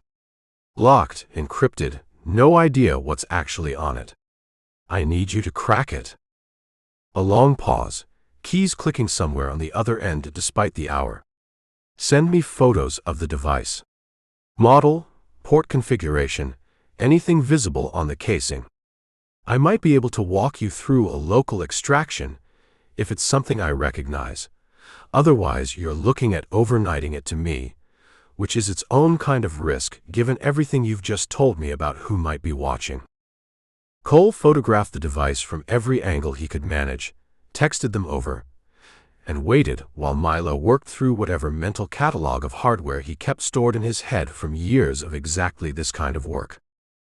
"Okay," Milo said finally. "I know this one. Not common commercial gear. This is built for field encryption, the kind of thing you'd see in serious operational security work, not cartel logistics. There's a data port under the false bottom of the casing, small enough most people would miss it entirely. You've got a laptop with you. In the truck. Good. This is going to take a while, and I need you steady enough to follow instructions without me able to see what you're actually doing." It took the better part of 2 hours. Cole hunched over his laptop in the truck's front seat while Milo talked him through a sequence of steps that meant almost nothing to Cole beyond trusting the voice on the other end of the line, cable connections and command prompts. And a moment, 40 minutes in, when Milo went quiet long enough that Cole had to ask if the connection had dropped. "Still here," Milo said. "Just give me a second. I think I just bypassed the primary lock, and I want to be sure before I tell you what I'm looking at." "Take your time. That's not something I'm used to hearing from you." "Don't get used to it." Cole watched a nurse cross the parking lot toward the employee entrance, badge swinging from a lanyard, ordinary morning routine, playing out entirely oblivious to the 2 hours of tension unfolding in a truck 20 yards away. "Just don't rush it into breaking something we can't get back." Another few minutes of silence, keys clicking with a different rhythm now, focused rather than searching. "Cole." Milo's voice had changed entirely, all the sleepy irritation burned away. "This isn't cartel comms. I don't even think it's meant for cartel eyes at all. I think this device belonged to whoever La Corona was moving, not to the cartel itself. It's got a partial log of encrypted message traffic, most of it still locked behind a second layer I can't break remotely, but there's enough metadata bleeding through that I can tell you the shape of it." "Tell me." "The encryption protocol, the message formatting, the way the traffic's structured. I've seen patterns like this exactly twice before in my life, both times consulting on things I'm not going to describe over an open line even to you. This is tradecraft, Cole. Professional, state-level tradecraft. Not a cartel's idea of good operational security. Somebody's, and not somebody American." Cole felt something cold settle low in his chest, the shape of everything from the last week rearranging itself around a single unwelcome word. "Foreign intelligence." That's my read, and I don't offer that read lightly. I've been wrong about smaller things before, and lost sleep over it. I'm not wrong about this. Milo's voice carried the particular seriousness Cole had only heard from him a handful of times before, mostly right before something went very wrong. "There's a phrase that keeps recurring in the fragments I can actually read, the package, capitalized consistently like it's a designation rather than casual language. And a delivery window. Encoded, but I cross-reference the date format against the message timestamps, and if I'm reading it right, we're not talking months out. We're talking weeks. Weeks until what? I don't know yet. That's still locked behind the second layer." A pause, heavy with implication. "But whatever's coming, somebody paid a cartel real money to move 6 trained men across an undefended stretch of border to be in position for it. That's not drug trafficking, dressed up as something scarier, Cole. That's the real thing." Hart came out to the truck a little after Cole hung up, hair disheveled from an uncomfortable few hours in a waiting room chair, and read the change in his face before he'd said a word. "What is it?" Cole told her, watching her face go through the same cold recalculation his own had gone through 20 minutes earlier, corruption reframing itself as something with considerably higher stakes than career-ending scandal. "That's not what I signed up to be scared of," she said quietly. "Corrupt senators, dirty money, I understood the shape of that. I worked adjacent to it long enough to know exactly how ugly it could get. This is different. This is something I don't have any professional instinct for at all. None of us do, really. Not this part of it. The pack records I gave you, she said slowly, working through it out loud, some of the fear giving way to the same focus Cole had watched carry her through 6 weeks of hiding. The disbursements. If I cross-reference the payment dates against whatever timeline your friend can pull off that device, we might be able to tell whether the funding cuts were timed specifically to that delivery window, or whether it's been running longer than any of us realized. If I still remember how to read my own spreadsheet straight, that is. You do that? I already gave you the records. Might as well be useful about it, instead of just sitting here being scared. Something steadier had settled into her voice, purpose doing what exhaustion alone hadn't managed. I was good at my job before I found out what my job was actually funding, Mr. Walker. Let me use that for something that isn't just running. Cole sat with the implications a long while after Hart had gone back inside to check on Delgado's status, working back through everything that didn't fit, the reprimand that came down inside 12 hours, the desk duty pulled before Delgado had even finished his shift, the cartel finding a cabin that officially didn't exist on any document connecting it to Delgado at all. Somebody had known things they shouldn't have known, moving faster than paperwork alone could explain. And Cole had spent the whole night assuming that speed came from resources, money, technology, the kind of reach a foreign intelligence operation could bring to bear on a problem it wanted solved quietly. But resources didn't explain a cabin nobody official knew existed. Resources didn't explain a reprimand memo written before Delgado had even filed his own report. Money could buy surveillance, could buy patience, could buy the kind of professional shooters who'd hit that cabin with the coordination of men who'd trained together for years. But money alone couldn't have told anyone, inside a matter of hours, exactly which dirt road led to a hunting cabin Delgado himself had described as belonging to nobody official on paper. That kind of speed came from somebody close. Somebody inside Delgado's own sector, or close enough to it to hear things secondhand fast enough to matter. Cole ran through everyone who'd had even a sliver of knowledge about their movements over the past 2 days, the dispatcher who'd stonewalled the radio call, the supervisor who'd read a memo he clearly hadn't written. Whoever above both of them had ordered the desk duty inside 12 hours of an unauthorized patrol nobody outside a small circle should have known about that fast at all. He didn't have a name yet, and the not knowing sat considerably heavier than the exhaustion dragging at every muscle in his body. He looked up at the hospital's flat gray facade, thinking about a man recovering somewhere inside it, who trusted his own chain of command for 14 years before this week ever started, and wondered which of the people Delgado had trusted his whole career might be the reason he was lying in a hospital bed at all. His phone buzzed. Milo one more time, the message short and considerably more urgent than anything he'd sent all morning. Second layers cracking faster than I expected. You're going to want to see this in person. Can you get to Austin by tonight? Cole looked at the message a long moment, then back at the hospital doors where Delgado lay recovering from a wound that still hadn't earned any answers, and felt the particular weight of a decision that was really no decision at all, the kind of pull toward the next thread that had defined the last year of his life whether he'd asked for it or not. He texted back a single word, and went inside to tell Hart she'd be watching over a wounded man alone for a few hours, because whatever was locked behind that second layer wasn't going to wait for anyone's convenience. Chapter 8. Milo's apartment in Austin was nothing like the kitchen full of dying monitors Cole remembered from Hartwell. Smaller, sparer, fewer wires trailing across every surface, the look of a man who'd learned to travel light after watching his last home burn down around a firewall that hadn't held.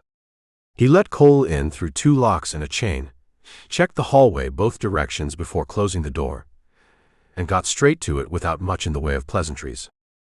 "You look worse than the last time," Milo said, taking in the fading bruises still healing from Cole's night at the cabin. "That's becoming a theme with you. Been a rough week." "You said that last time too." Milo waved him toward a chair and dropped into one himself in front of a single laptop instead of the wall of monitors Cole half expected. "Second layer's not fully cracked. But I got enough through before it locked me out entirely to tell you the shape of what's coming. There's a reference to a target designation. Coded, not plain language, something like a facility identifier rather than a place name. And there's a name that comes up twice in the readable fragments, always in the same context, always tied to logistics rather than the operation itself." "What name?" "Kane. Foster Kane. No title, no context beyond that. He's apparently the one who confirms delivery windows are still on schedule." Milo turned the laptop screen toward Cole, a fragment of decrypted text glowing pale against the dark background, half of it still garbled beyond reading. "I ran it. There's a Foster Kane registered as a lobbyist in D.C., works for a firm that represents, among other things, energy and agricultural interests along the border, which happens to be the exact cover Secure Tomorrow PAC's donor list uses to explain its own money." Cole felt the shape of it clicking into place, piece by piece, the way it always did right before the ground got considerably more dangerous to stand on. "The PAC's fixer is talking to whoever's running the smuggled cell. That's my read. I can't prove it from what I've got, but I don't love how well it fits." Milo closed the laptop, rubbing both hands over his face. "You should be careful with this name, Cole. A man who bridges cartel money and foreign intelligence logistics isn't somebody who's going to be easy to get close to. And he's definitely not somebody who's going to be forgiving if he finds out you're looking." "I hear you. I mean it. You've got a habit of hearing me and doing the reckless thing anyway." Milo studied him a moment, something almost paternal under the exhaustion in his own face. "Whatever you're planning next, sleep on it first. You look like a man running on fumes, and fumes make bad decisions." Cole didn't answer that directly, mostly because he suspected Milo was right, and didn't especially want to say so out loud. Heart called while Cole was still parked outside Milo's building, voice steadier than it had been at the hospital, purpose clearly doing some of the work exhaustion alone couldn't manage. "I might have something. A reporter I used to know from my old D.C. circle, Dana Whitfield, freelances now, spent the last year digging into dark money PACs specifically. I reached out carefully, didn't give her anything specific, just asked if she'd ever come across Secure Tomorrow in her research. And she said she'd love to compare notes. In person, tonight if possible. She's apparently in Austin already for an unrelated story." Something in Hart's voice carried a note Cole didn't immediately place. "I trust her, Cole. We worked together on a piece 2 years ago, before any of this. She's careful. She verifies everything twice. She's exactly the kind of person you'd want looking at what we've got." "Where's she want to meet?" "A parking structure downtown, upper level. Said it's where she does most of her sensitive meetings." Said it in a way that made it sound like a habit rather than anything specific to us. A pause. "You want me to tell her no?" Cole thought about it for exactly as long as his exhaustion allowed him to think about anything carefully, which wasn't nearly long enough, and said the words he'd regret within the hour. "No. Set it up. I'll go alone." The parking structure sat 6 blocks from Milo's building, 7 stories of raw concrete that felt, walking into it, uncomfortably familiar in a way Cole didn't have the presence of mind to fully register until it was already too late to matter. He climbed to the top level 20 minutes early, the same habit that had never once failed him, and found it nearly empty, a handful of cars, sparse lighting, the particular hollow echo of a space built for volume that wasn't currently carrying any. A woman was waiting near the stairwell when he arrived, younger than he'd pictured, a messenger bag over one shoulder, and a phone in hand like she'd been reviewing notes. "Mr. Walker?" Dana Whitfield. She offered a hand, brisk, professional. Colleen said you might have something useful for a story I've been chasing a long time. Depends what you already know. Secure tomorrow pack. I've had my eye on it for months. The compliance is too clean for an operation this size, and I could never figure out why. She glanced past him toward the stairwell, quick, almost too quick. You want to start, or should I? Cole caught the glance a half-second too late. The old instincts dulled by exhaustion and 2 days without real sleep, and by the time the wrongness of it fully registered, 3 men were already moving out from behind a support column 20 feet away, weapons up, and Whitfield, if that was even her real name, had already stepped smoothly out of the immediate line of fire like a woman who'd rehearsed exactly this moment more than once. You're not a reporter. I write things down. That's close enough some days. She didn't sound sorry about any of it.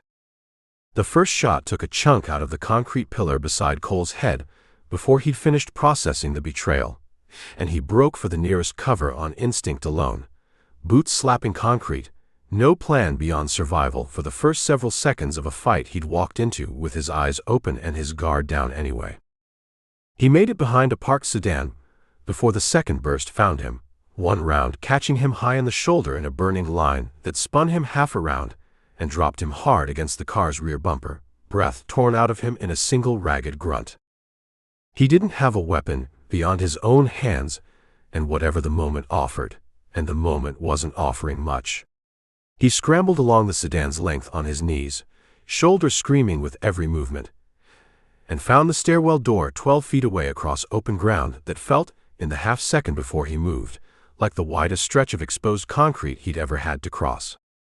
He ran it anyway, rounds chasing him the whole way, one catching the door frame close enough to spray splinters of steel across his cheek as he threw himself through, and started down the stairs 2 and 3 at a time, shoulder on fire, vision starting to gray at the edges from blood loss and pure adrenaline overload. Boots followed him down, unhurried, professional.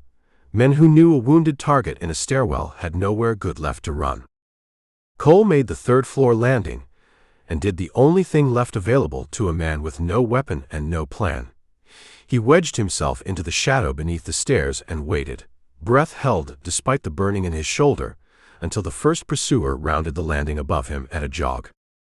He came out of the shadow low, driving his good shoulder into the man's knees, and the two of them went down together in a tangle of limbs that ended with Cole's hand finding a dropped weapon before the man had recovered his own footing. He didn't think about what came next. He fired twice, close range, and the stairwell went suddenly, terribly quiet, except for his own ragged breathing and the distant sound of a second set of boots still descending, more cautious now. He didn't wait to find out if there was a third. He took the fallen man's phone and wallet on pure instinct, shoved them into his jacket, and half ran, half fell down the remaining flights, until he burst out into the parking structure's ground level, and kept moving, until 3 blocks of downtown Austin separated him from whatever was still unfolding above, lungs burning, shoulders screaming with every stride. He made it to his truck on legs that barely cooperated. Shoulder wound bleeding steady through a jacket, he balled up and pressed against it one-handed, and sat behind the wheel a long moment just breathing before his hands were steady enough to manage the ignition. His whole body had started shaking now that the adrenaline had nowhere left to run, the particular delayed reaction that always seemed to wait until the actual danger had passed before demanding its due. The dead man's phone sat in the passenger seat, screen still lit from a notification Cole didn't have the composure yet to read properly. He forced himself to anyway, thumb swiping past a lock screen that hadn't engaged yet, and found a single text thread, recent, urgent. Kane wants confirmation the meeting's contained before end of day. No loose ends this time. Cole stared at the name a long moment, the same one Milo had pulled from a fractured device less than 3 hours earlier, now sitting in his own hand, as confirmation that whatever Foster Kane actually was, he was considerably more dangerous and considerably closer than a lobbyist's job title had any business suggesting. No loose ends this time implied there'd been a first time, somewhere, that hadn't gone as cleanly as whoever ran this operation would have liked. He called Milo before he'd even fully processed what he was going to say, voice rough with adrenaline and blood loss both. "You're alive," Milo said by way of hello, something tight and relieved under the words. "I take it Whitfield wasn't who she said she was. Wasn't a reporter at all. Compromised or a plant from the start, I don't know which yet, and honestly I'm not sure it matters." Cole kept pressure on his shoulder, watching the parking structure's upper levels in his mirror for any sign of pursuit that hadn't yet materialized. "Kane's real, Milo. Real enough to have people ready to kill me inside 3 hours of you pulling his name off that device. That's not a coincidence I like the shape of." "Neither do I." He started the engine, one hand still pressed hard against his bleeding shoulder, and pulled out into traffic, already thinking through everything he'd gotten wrong walking into that garage, the exhaustion he'd let override his instincts, the trust he'd extended to a stranger on the strength of somebody else's vouching, the same mistake in a different city with a different name attached that had put a bullet in him once before and nearly cost him everything the last time he'd been careless enough to make it.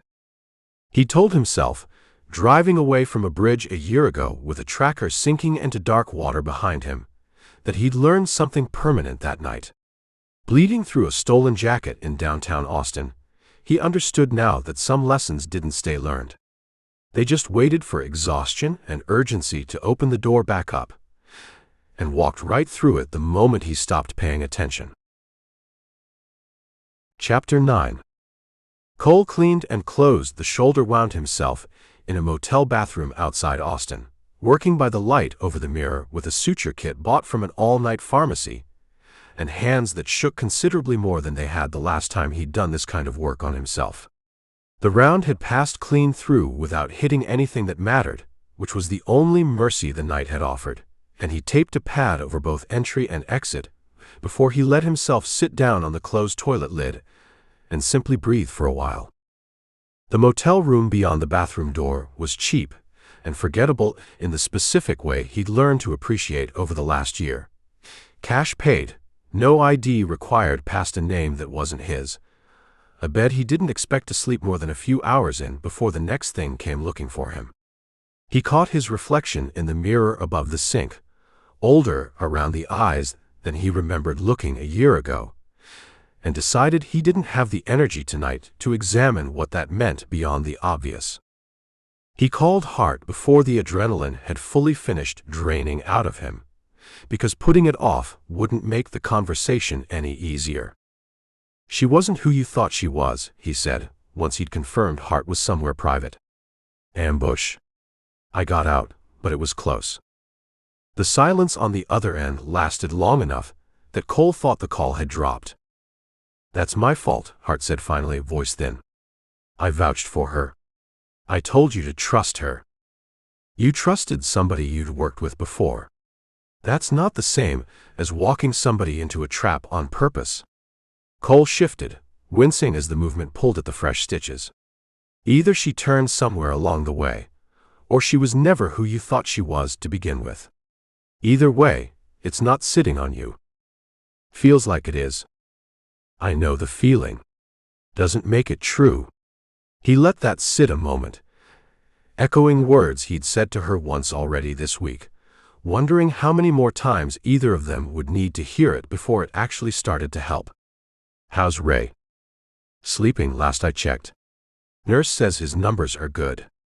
A pause, Hart's voice steadying by degrees the longer they talked. "I keep waiting to feel like I made the right call, coming here, instead of just disappearing with my daughter somewhere nobody would ever think to look. I don't feel that way yet. Might not, for a while. Doesn't mean it wasn't the right call. That's supposed to be comforting. Wasn't trying for comforting. Just accurate." Cole shifted again, testing the wound's limits. "I need your help with something, instead of an apology. You up for it?" A long breath on the other end, something steadying underneath it. "What do you need?" "Everything you've got. Every disbursement record, every date, cross-referenced against whatever public voting history I can pull. I'm done chasing sources who might not be who they claim to be. I want something we build ourselves, from paper, that nobody can compromise by lying to our faces. That I can do. They worked through the night at a rented room's small desk. Hart's laptop open beside a printout of every disbursement record she'd copied before leaving Secure Tomorrow Pack. Cole, cross-referencing dates against public congressional voting records, pulled up on his own screen. The two of them building a timeline neither had fully seen clean until they laid it out side by side. The desk lamp threw a small circle of yellow light across a spreading mess of highlighted printouts and sticky notes. And somewhere around 2 a.m, Hart made a pot of coffee in the room's ancient machine that tasted like burnt plastic and kept them both awake anyway through sheer force of will. Here. Hart tapped a line item, a disbursement dated 14 months back. Payment to a consulting firm. Same pattern as the one on your courier's wire slip. 3 days later. Ferris votes to amend the appropriations bill, cutting surveillance funding across 3 sectors. Cole scrolled his own screen to match the date. Same senator, same pattern, 4 separate times over the last 18 months. And Marsh. Hart pulled up a second column, cross-referencing against a different committee's record. Every time money moves, she votes too, always on something that sounds compassionate on paper, restricting enforcement discretion, reducing detention capacity, language that reads like reform instead of what it actually does, which is leave the same sectors thinner on the ground at exactly the moment somebody needs them thin. Cole sat back, looking at the 2 timelines running parallel down the screen, 4 clean intersections each, too consistent to be coincidence by any honest reading. 2 senators, opposite ends of every argument they've ever made publicly, both taking the same money to produce the same result through completely different rhetoric. It's almost elegant, if you can stomach thinking about it that way.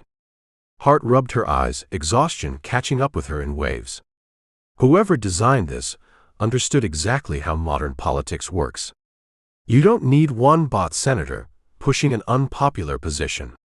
You need 2 senators pushing opposite popular positions that happen to produce the identical, unpopular result, so nobody watching from the outside ever thinks to connect them.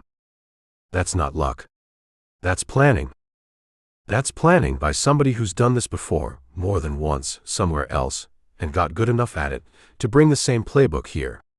Hart pulled up a folder of saved articles, scrolling to a quote she'd highlighted earlier that afternoon. Ferris, 6 months ago, at a town hall. Real patriots don't waste taxpayer dollars on bureaucratic surveillance theater. Real patriots trust in smart, targeted enforcement instead of throwing money at a problem. And Marsh, 4 months back at a press conference. True patriotism means compassion at our border, not more cages and more cameras. A patriot fights for human dignity, not for bigger budgets. Both using the same word.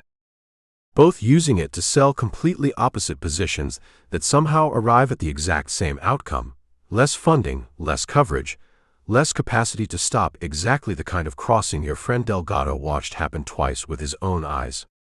Hart closed the laptop screen halfway, something disgusted crossing her face. I used to believe in some of that language, you know. Not from these 2 specifically, but the general shape of it. Fiscal responsibility, compassionate reform. I believed people actually meant what they said when they said it. Some of them probably do. Not these 2. Not if what we're looking at is real. Hart looked at him, something hardened settling into her exhaustion. These 2 don't believe a word of their own rhetoric. They're just renting it out to the highest bidder, and the bidder happens to be a cartel with a foreign intelligence operation riding along for the price of a clean corridor. Cole visited Delgado the next afternoon, finding him propped up in a hospital bed looking pale and diminished in a way that didn't match the man who'd held a doorway against 4 shooters 3 nights earlier, but alert, sharp-eyed, already restless with the particular frustration of an active man forced still. You look like hell, Delgado said, taking in the fresh bandage visible beneath Cole's shirt collar. Getting that a lot lately. Comes with the job, apparently. Delgado shifted carefully against his pillows, wincing. Tell me you've got something worth this. I've been lying here, going out of my mind, and the nurses have started confiscating my laptop every time they catch me working instead of resting. They're not wrong, too. They're not, but I've never once been good at taking that kind of advice. Delgado managed a thin smile that didn't quite reach his eyes. Talk to me. What did you and Hart find? Cole laid it out for him. Ferris, Marsh, the parallel timelines, Kane's name surfacing twice in one bad night, the ambush that had nearly ended things in a downtown parking garage. Delgado listened with his jaw tightening progressively through the whole account, a man absorbing confirmation of something he'd already half suspected and hated seeing proven true anyway. Both of them, he said quietly when Cole finished. 14 years I've watched budget fights happen in Washington and told myself it was just politics, just people disagreeing about priorities. Never once considered both sides of an argument might be bought by the same people, aiming at the same outcome, dressed up in whatever language tested best with their own voters. Doesn't make you naive for not seeing it. Makes them good at their jobs. Doesn't make me feel any better about 14 years of trusting a system that turned out to be this hollow underneath. Delgado stared at the ceiling a long moment, jaw working. You know what the worst part is? I still believe in the job. Even now. I still think there's something worth defending out there on that line. Families trying to do it right, agents trying to do right by them. It's just apparently sitting on top of something a lot rottener than I ever let myself imagine. That's not naive. That's the part of you that's going to matter most once this is over. Delgado didn't answer that directly. He was quiet a moment, staring at the ceiling, and when he spoke again, his voice had shifted into something more focused, professional habit reasserting itself over the bitterness. I've been going through old duty rosters and radio logs on my laptop the last 2 days, since I can't do much else lying here. Wanted to understand how they found that cabin so fast. Find anything? Maybe. Delgado turned the laptop screen toward Cole, a spreadsheet of shift assignments cross-referenced against the timeline of everything that had gone wrong. There's one name that comes up every single time. On duty the night we found the 6 men crossing. On duty the day my reprimand came down faster than any reprimand should. And this is the part that's been eating at me since about 2 this morning. The one person outside you, me, and Hart who knew, even in general terms, that we were planning to move somebody to a safe house that night. Who? Delgado's jaw worked once before the name came out. Quiet and heavy with the particular weight of a betrayal that cut considerably closer to home than a corrupt senator 3 states away ever could. Dispatcher I've worked beside for 6 years, he said. Man I trained myself. Name's Sam Okafor. Cole let the name settle a moment before responding, watching the toll it had already taken on Delgado's face. A man forced to weigh 6 years of professional trust against a spreadsheet that didn't care about any of that history one way or the other. You sure it's not just a scheduling coincidence? Bad luck, wrong place 3 separate times. I've been telling myself that since about 2 this morning, and I can't make the math work anymore. Delgado's voice had gone flat, controlled, the sound of a man holding something painful at careful arm's length. 3 separate incidents, 3 separate opportunities to be a coincidence, and Sam's the only name that touches all 3. I don't want it to be him. He's got 2 kids, a wife who teaches 3rd grade. We've had Thanksgiving at each other's houses. But wanting it not to be true stopped mattering somewhere around my 2nd cup of hospital coffee. What do you want to do about it? I want to be wrong. Delgado met his eyes, something hard and tired settling behind the exhaustion. But if I'm not, I want to be the one who confronts him. Not because I don't trust you to handle it. Because 6 years means I owe him the chance to explain himself to my face before anybody decides what happens next. When you're back on your feet. When I'm back on my feet, Delgado agreed, though something in the way he said it suggested patience wasn't going to come easily to a man already 3 days into hating every hour spent in a hospital bed instead of moving. Chapter 10. Delgado checked himself out of the hospital 4 days later, against a doctor's clear and repeated advice, moving with the careful, deliberate stiffness of a man whose body hadn't finished agreeing to the decision even after his mind had settled on it. "You shouldn't be doing this," Cole said, watching him ease into the truck's passenger seat with a wince he tried and failed to hide. "I shouldn't be doing a lot of things this week. Add it to the list." Delgado buckled the seatbelt with exaggerated care, avoiding the healing wound along his side. "Okafor's on shift tonight. Hart pulled the roster this morning off a login Milo helped her clean up, so it wouldn't trace back. If we wait for me to be fully healed, we're waiting another month, and I'm not convinced whatever's coming in a few weeks is going to be patient about my recovery timeline. You don't have to be the one who confronts him." 6 years, Cole. Delgado's jaw set, something immovable behind the exhaustion. "I trained that man. Sat at his kid's baptism. Lent him money once when his truck died, and he was too proud to ask his own family for it. If somebody's going to look him in the eye and ask him why, it's going to be me, whether my liver's fully healed or not." Cole didn't argue further. He understood the particular debt Delgado was trying to settle, having carried a similar one himself for the better part of a year now. And some debts didn't wait for convenient timing, no matter how much sense waiting made on paper. He kept the drive slow anyway, easing over potholes he'd normally have taken at speed, watching Delgado's face in the dashboard light for any sign the pain was worse than he was letting on. "You going to be able to do this?" Cole asked, 20 minutes out from the sector building. "I'm going to do it, whether I'm able to or not. Difference matters less than you'd think some nights." The equipment yard sat behind the sector's main building, a fenced lot of parked vehicles and storage containers lit by security lamps that left long shadows pooling between the rows. Okafor was there alone, running a routine check on a patrol truck's undercarriage with a flashlight, when Delgado's shadow fell across him from the row's open end. "Ray."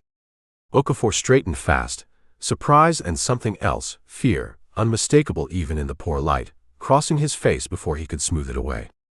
"You're not supposed to be back yet. Doctor cleared you?" "Doctor didn't clear anything."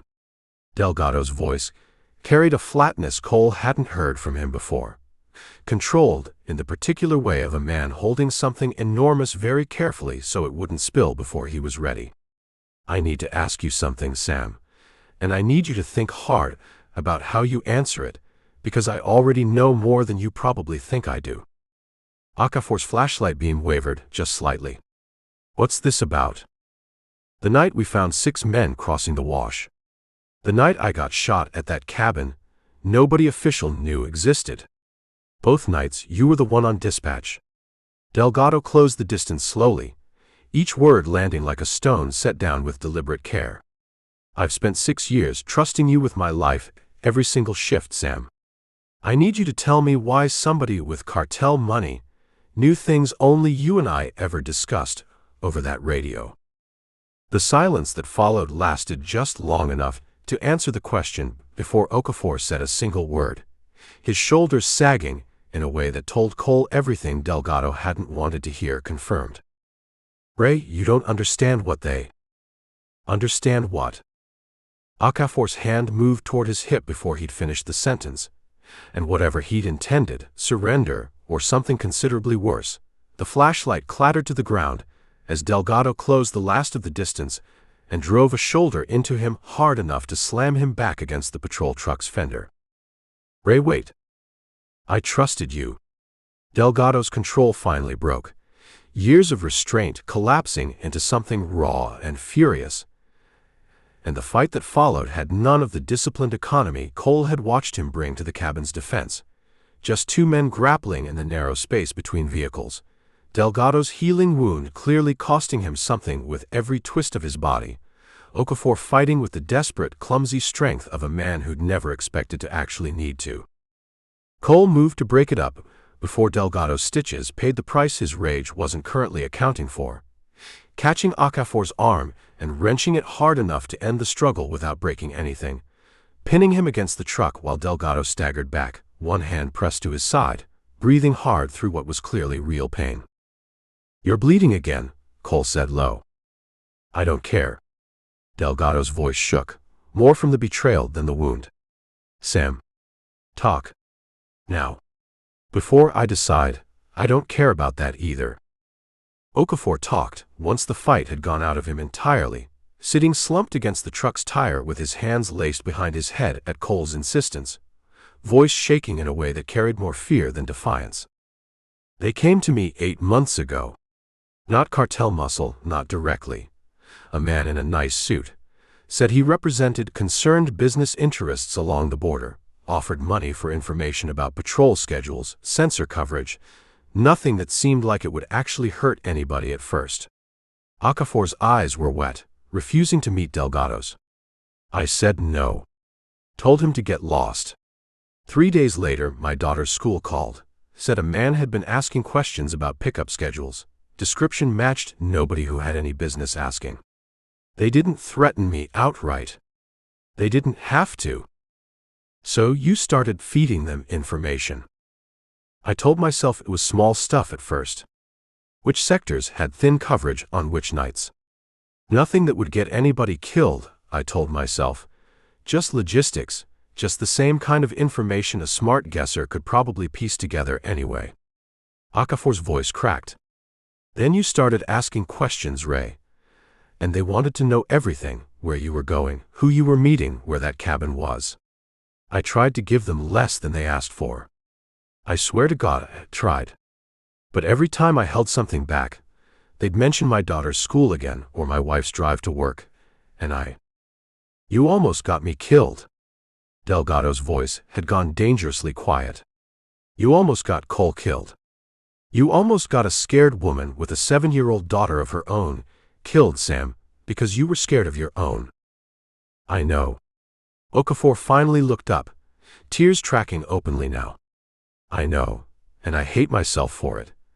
And I don't have anything I can say that makes it better.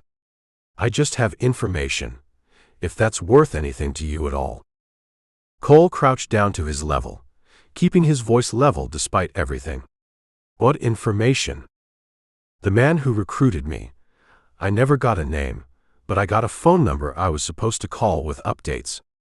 I can give you that." Okafor swallowed hard. "And there's a shipment coming.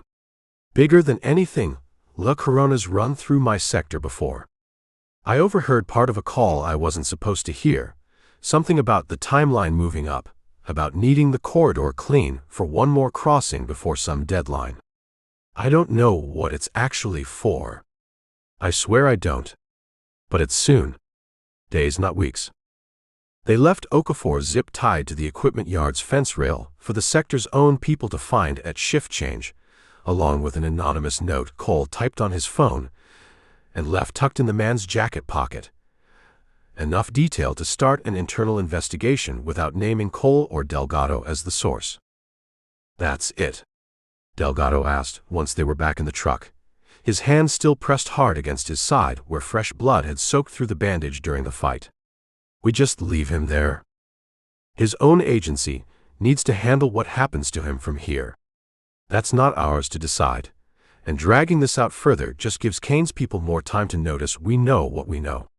Cole started the engine, watching Delgado in the passenger seat, gray-faced and shaking with more than just adrenaline now.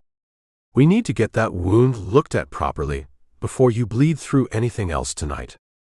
Delgado didn't argue, which told Cole more about how much pain he was actually in than anything he might have said out loud. He sat in silence for the first few miles, staring out at brush country going dark under a sky just starting to fill with stars, and when he finally spoke again, his voice had lost the flat control it had carried through the confrontation. "I keep thinking about his daughter," he said quietly. "I've watched that little girl grow up at department barbecues. And now I'm the reason her father's about to lose everything.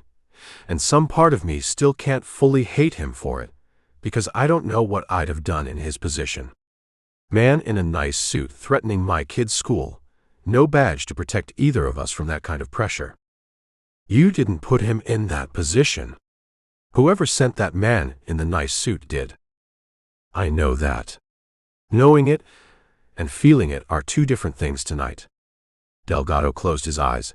Exhaustion and pain and grief all fighting for the same limited space. 14 years, and this is the part of the job nobody ever prepared me for. Not the running, not the shooting. This part. Watching somebody you trained get eaten alive by the same rot you're trying to stop, and realizing you can't even fully blame him for it. Cole didn't have an easy answer for that, so he didn't offer one, letting the silence do what words couldn't for a few more miles of dark highway.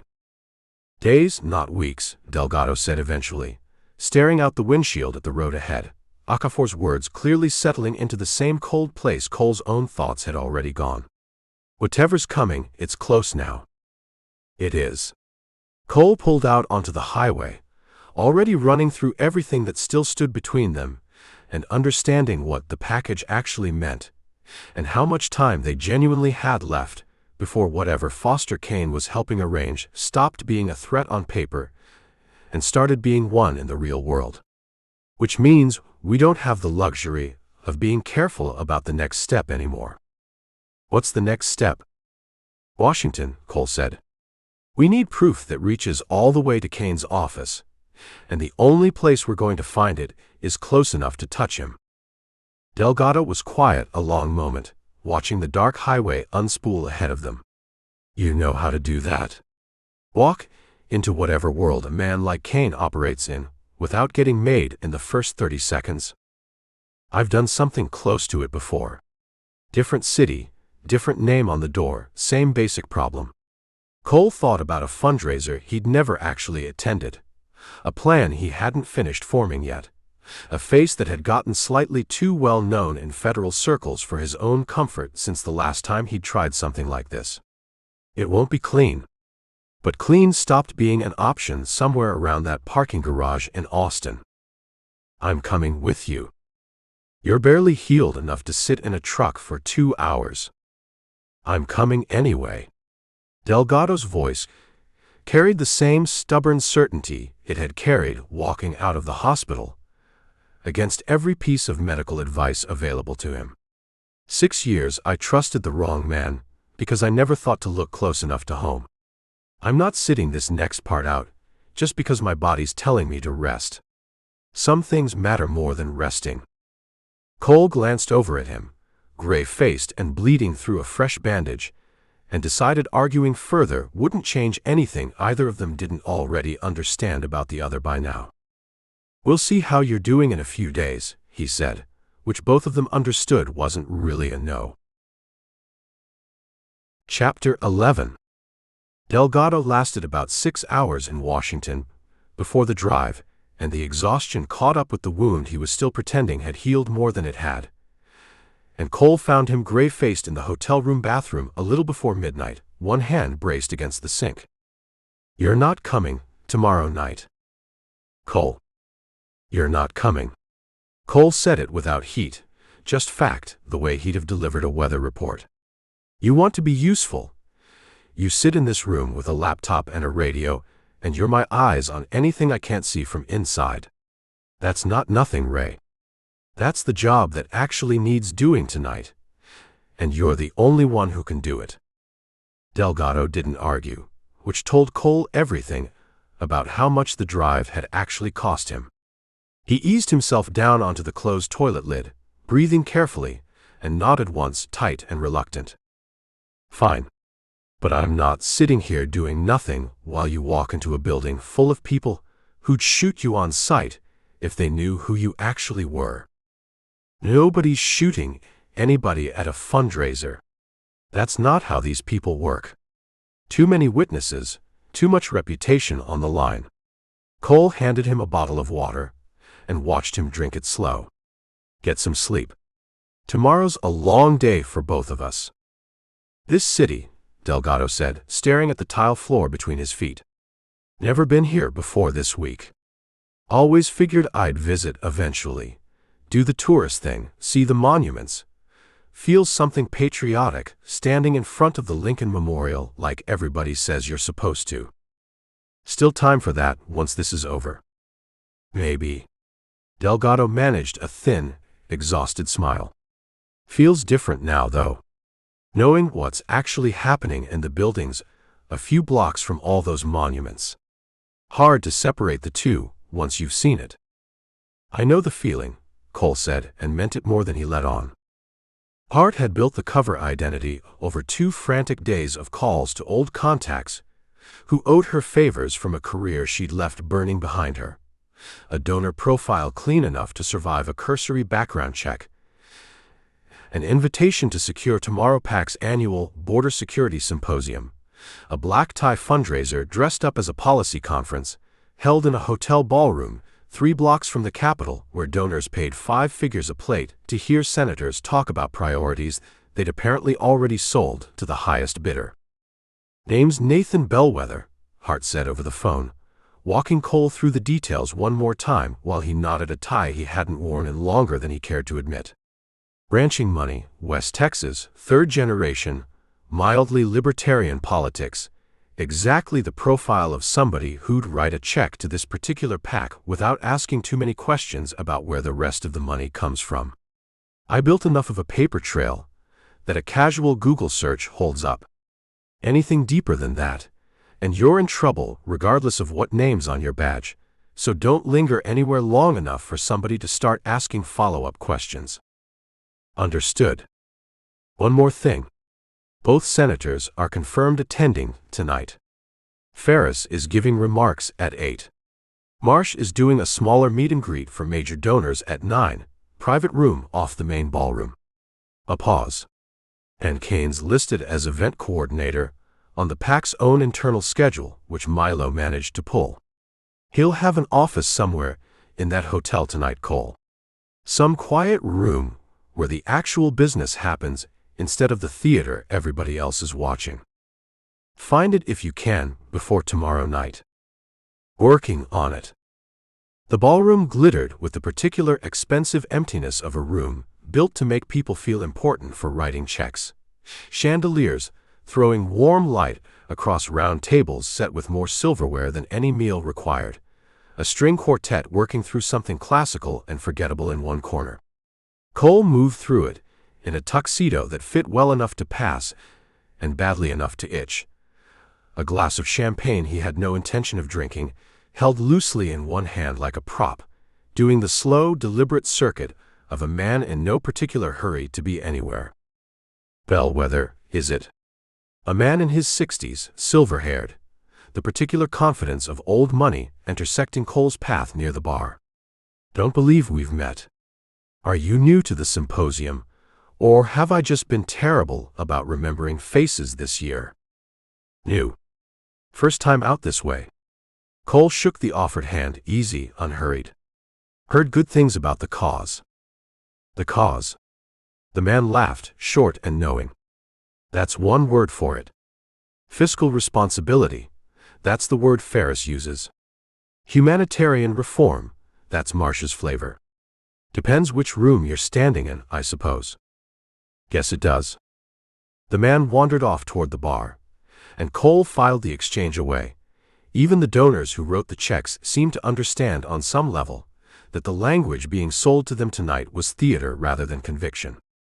He worked the room's edges for the better part of an hour, listening more than talking, catching fragments of conversation that all circled the same comfortable unreality. Policy as performance, principle as brand positioning. The actual mechanics of who paid whom for what, never once surfacing above the surface of expensive small talk. Ferris took the small stage to warm applause and delivered 11 minutes of exactly the rhetoric Hart had shown him weeks ago in a motel room 3 states away. Real patriots, wasteful spending, targeted enforcement instead of bureaucratic theater. The words landing considerably differently now that Cole understood precisely what they were covering for. The room ate it up regardless, applauding at all the right pauses, checkbooks already half open before the senator had finished his closing line. He caught his first sight of Foster Kane during the applause, a trim man in his 50s working the room's edges with the practiced ease of someone who'd never once needed to raise his voice to be heard, checking his watch twice in 10 minutes with the particular impatience of a man whose real business tonight had nothing to do with the speeches. Kane slipped out a side door near the kitchen a few minutes later. Cole gave it 90 seconds and followed. The hallway beyond the door led past a service corridor to a bank of smaller meeting rooms, most dark, one glowing warm light under its door with the low murmur of a conversation Cole couldn't quite make out from where he stood. He kept moving past it, unhurried, a man who belonged in a tuxedo looking for a restroom, and found what he actually needed 2 doors further down, a room marked event staff only, unlocked, dark, clearly serving as overflow storage for the night's paperwork and equipment. He slipped inside and pulled the door nearly closed behind him, phone light low, careful to keep the beam angled away from the frosted glass panel that separated the room from the hallway, and found exactly what 4 days of chasing a name had built toward. A locked briefcase sitting on a folding table beside a stack of catering invoices, Kane's initials monogrammed on the leather in gold that had gone soft with age and handling. The lock took him under 2 minutes, faster than Corrigan's filing drawer a year and a state ago, muscle memory doing most of the work while his ears stayed tuned to the corridor outside for any change in the ambient hum of the party. Inside, he found a slim folder that made his pulse pick up despite every year of training telling him to stay steady, a wire authorization bearing Kane's signature, and a routing number Cole recognized from Hart's own records, a handwritten note referencing F&M's continued cooperation without ever spelling out full names, and beneath it, a printed schedule that stopped Cole's breath entirely, a shipping manifest dated 4 days out, port of entry unlisted, but a departure point circled in red ink that matched almost exactly the coordinates from the encrypted device's partial decryption. He photographed everything twice, hands steady despite the racing pulse, angling each page to catch every line of text under the room's dim overhead light, and was easing the folder back into place exactly as he'd found it when the door swung open behind him. "Can I help you find something?" A woman in hotel staff uniform stood in the doorway, suspicion plain on her face, hand already reaching for a radio clipped to her belt, and for one long, cold second, Cole ran through every version of how badly the next 30 seconds could go. Actually, yes. Cole straightened, letting mild embarrassment color his voice rather than panic, the same easy confidence he'd worn crossing the ballroom floor. Got turned around looking for the men's room, saw a light under this door, and thought maybe somebody could point me right. Feel like an idiot, honestly, wandering into what's clearly not a public space at an event like this. The woman's hand paused on the radio, suspicion warring with the plausibility of a slightly drunk donor genuinely lost in an unfamiliar hotel, her eyes flicking once over his tuxedo and the practiced ease with which he wore it. "This is staff only. Restrooms back through the ballroom, past the bar, second hallway on your left." "Appreciate it. Sorry again." Cole offered a rueful smile and eased past her into the corridor, heart hammering despite every outward appearance of calm, and didn't let himself exhale properly until he'd made it back through the service door into the noise and light of the ballroom proper. He found Kane again from across the room a few minutes later, deep in quiet conversation with a woman Cole recognized from campaign photos as Senator Elena Marsh, both of them wearing the practiced pleasant expressions of people discussing something considerably less pleasant than their faces suggested, heads tilted close enough together that no passing donor would catch more than a fragment of whatever they were actually saying to each other. Cole didn't approach. He'd gotten what he came for, and pushing his luck further tonight risked everything 4 days of chasing a name had finally delivered. He worked his way back toward the exit instead, phone heavy in his jacket pocket with photographs that would, if Milo's read on the encrypted device held true, prove Foster Kane wasn't just laundering cartel money through 2 bot senators. He was confirming a delivery date for whatever the package actually turned out to be, 4 days out, and Cole didn't yet know nearly enough about what that delivery was going to cost. He made it to the valet stand without incident, tuxedo jacket concealing the phone's weight against his ribs like a stone he'd swallowed and couldn't quite settle, and called Delgado from the back of a taxi before it had even pulled fully away from the curb. "You get it?" "I got it." Kane's signature, both senators referenced by initial, and a manifest with a departure date 4 days out. Cole watched the Capitol dome slide past the window, lit gold against the dark. A building that had never looked quite so complicated to him before tonight. All that marble and history sitting directly above whatever quiet arrangement Kane and Marsh had just finished discussing in a hallway nobody else was meant to see. "We need Milo on this the second I'm back at the hotel. If that shipping manifest tells us where the package actually crosses, we might finally be ahead of this instead of chasing it." 4 days. Delgado's voice carried the particular weight of a man doing math he didn't like the answer to. "That's not much room to work with." "No," Cole said. "It isn't. But it's more than we had this morning." Chapter 12. Milo confirmed the coordinates a little after 2 in the morning, voice crackling through the hotel room's speaker while Delgado sat propped against the headboard with a laptop balanced carefully away from his healing side, and Cole paced the narrow strip of carpet between the beds, 3 cups of bad hotel coffee already working against a fatigue that had stopped responding to caffeine somewhere around midnight. Departure point on that manifest matches the encrypted device's partial data almost exactly. Off by less than half a mile, which in shipping terms is basically a bullseye. Milo's voice carried the particular flatness of a man delivering news he wished were less certain. "There's something else, though. I finally cracked enough of that second layer to read the target designation properly." "Tell me." "It's not a place name. It's an event code, cross-referenced against a public calendar. There's a Border Security Solutions Summit scheduled in 4 days, hosted jointly by 3 border state governors' offices, keynote speakers listed as, and I want you to brace for this, Senators Lucas Ferris and Elena Marsh." Cole stopped pacing. "They're targeting the summit." "Looks that way.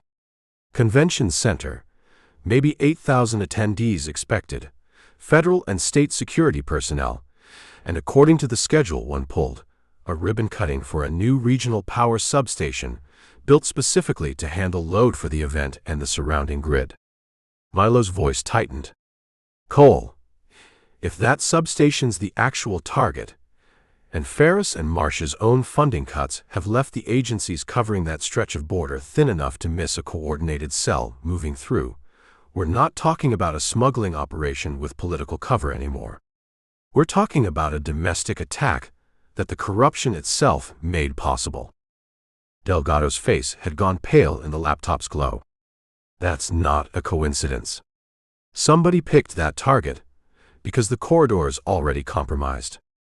Because the exact people whose funding cuts made it possible are going to be standing on stage when it happens." "That's my read too," Milo said quietly. "Whoever's running this has a sense of theater to go along with the operational planning. That's not comforting for what it's worth." Cole sat on the edge of the bed, running the math on 4 days, and a distance that suddenly felt considerably shorter than it had an hour ago. "I need to talk to Kane. Directly. He's the only piece left who can tell us exactly how this is supposed to happen, and I'd rather know that going in than find out the hard way, standing in a crowd of 8,000 people."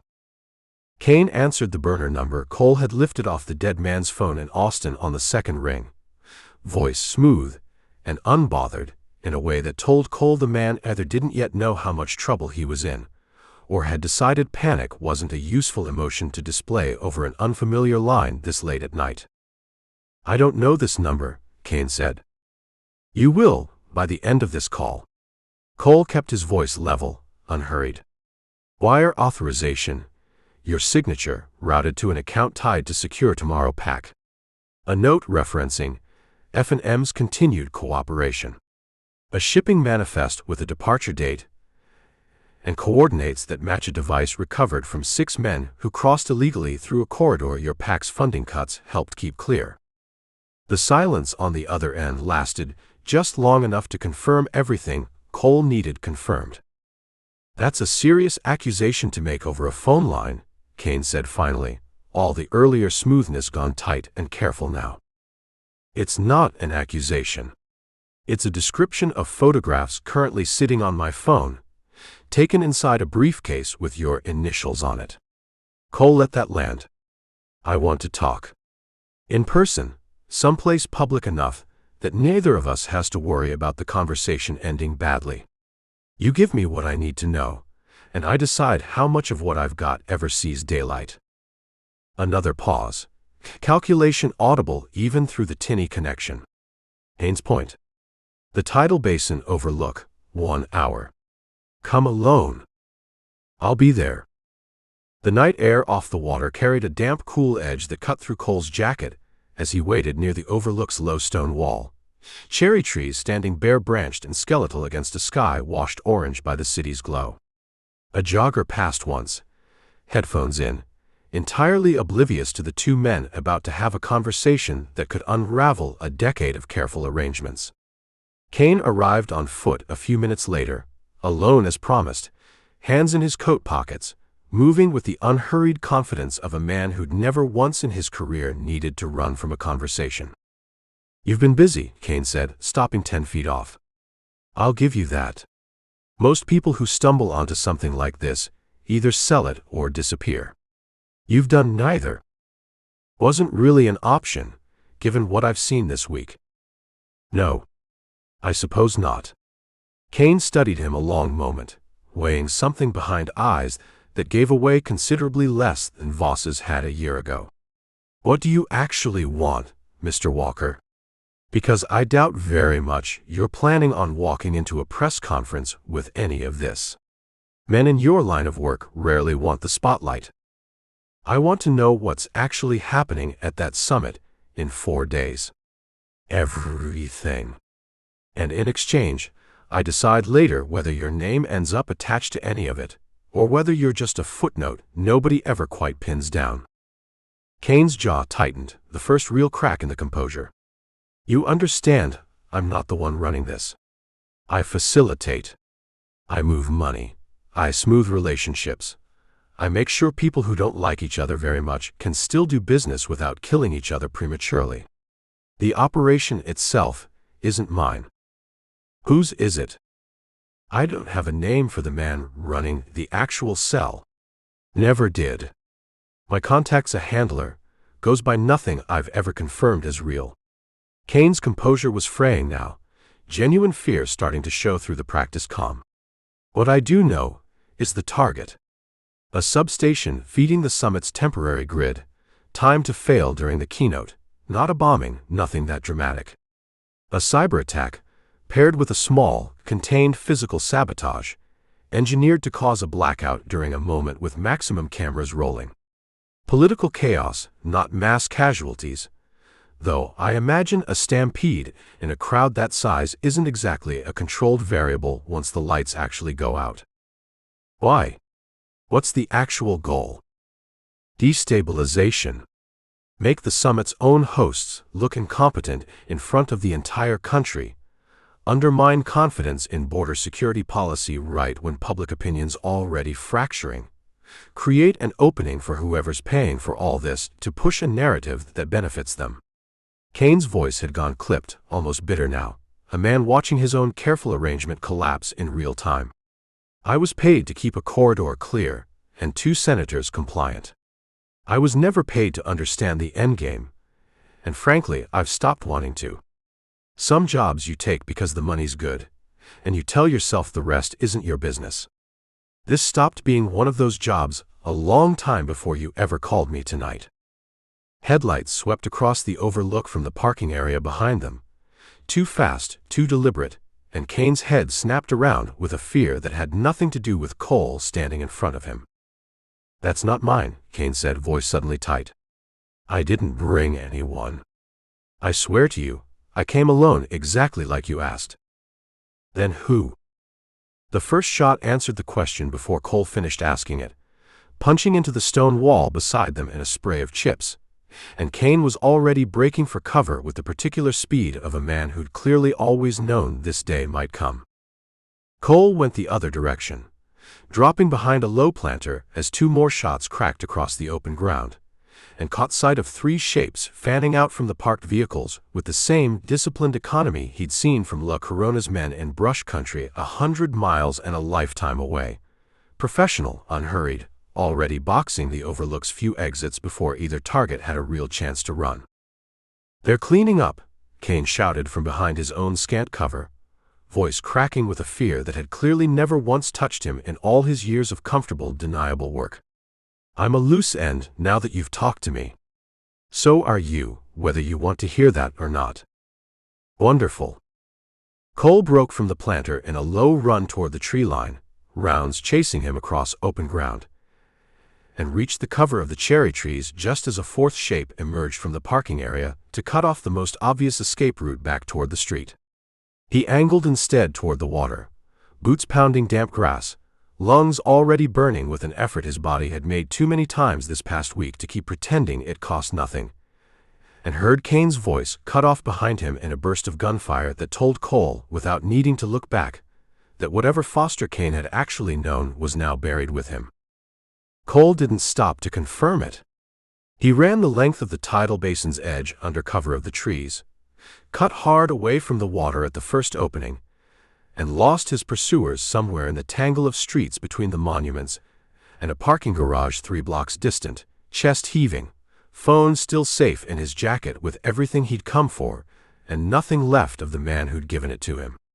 He walked the last several blocks at an ordinary pace once he was clear, forcing his breathing level, forcing his hands to stop shaking before he passed anyone who might notice, the particular discipline that had kept him alive through worse nights than this one asserting itself even now. He made it back to the hotel a little before dawn, and Delgado took one look at his face before either of them said a word. Kane. Dead. His own people got to him inside 10 minutes of us talking. Cole dropped into a chair, hands finally starting to shake now that the adrenaline had nowhere left to go. But I got what I needed first. It's not a bombing. It's a cyber attack and a targeted sabotage, timed to black out the summit's grid during Ferris and Marsh's keynote. Maximum cameras, maximum chaos, no mass casualties intended. But 8,000 people in a panic isn't exactly something anybody can fully control once it starts. Delgado sat with that a long moment, the weight of it settling visibly across his already exhausted face. 4 days. 4 days, Cole confirmed. Which means we don't have time left to be careful about how we stop it. Kane said destabilization was the goal. Undermine confidence right when public opinion's already fracturing. Delgado rubbed a hand over his face, thinking it through out loud. That's not just an attack on a building, Cole. That's an attack on the idea that any of this can still be fixed by normal means. Voters watching 2 senators get blamed for a blackout they secretly engineered the conditions for. That's the kind of thing that makes people give up on the whole system instead of just one election. Then we don't let it happen.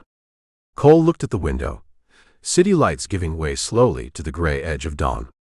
We've got 4 days, a target, and a timeline.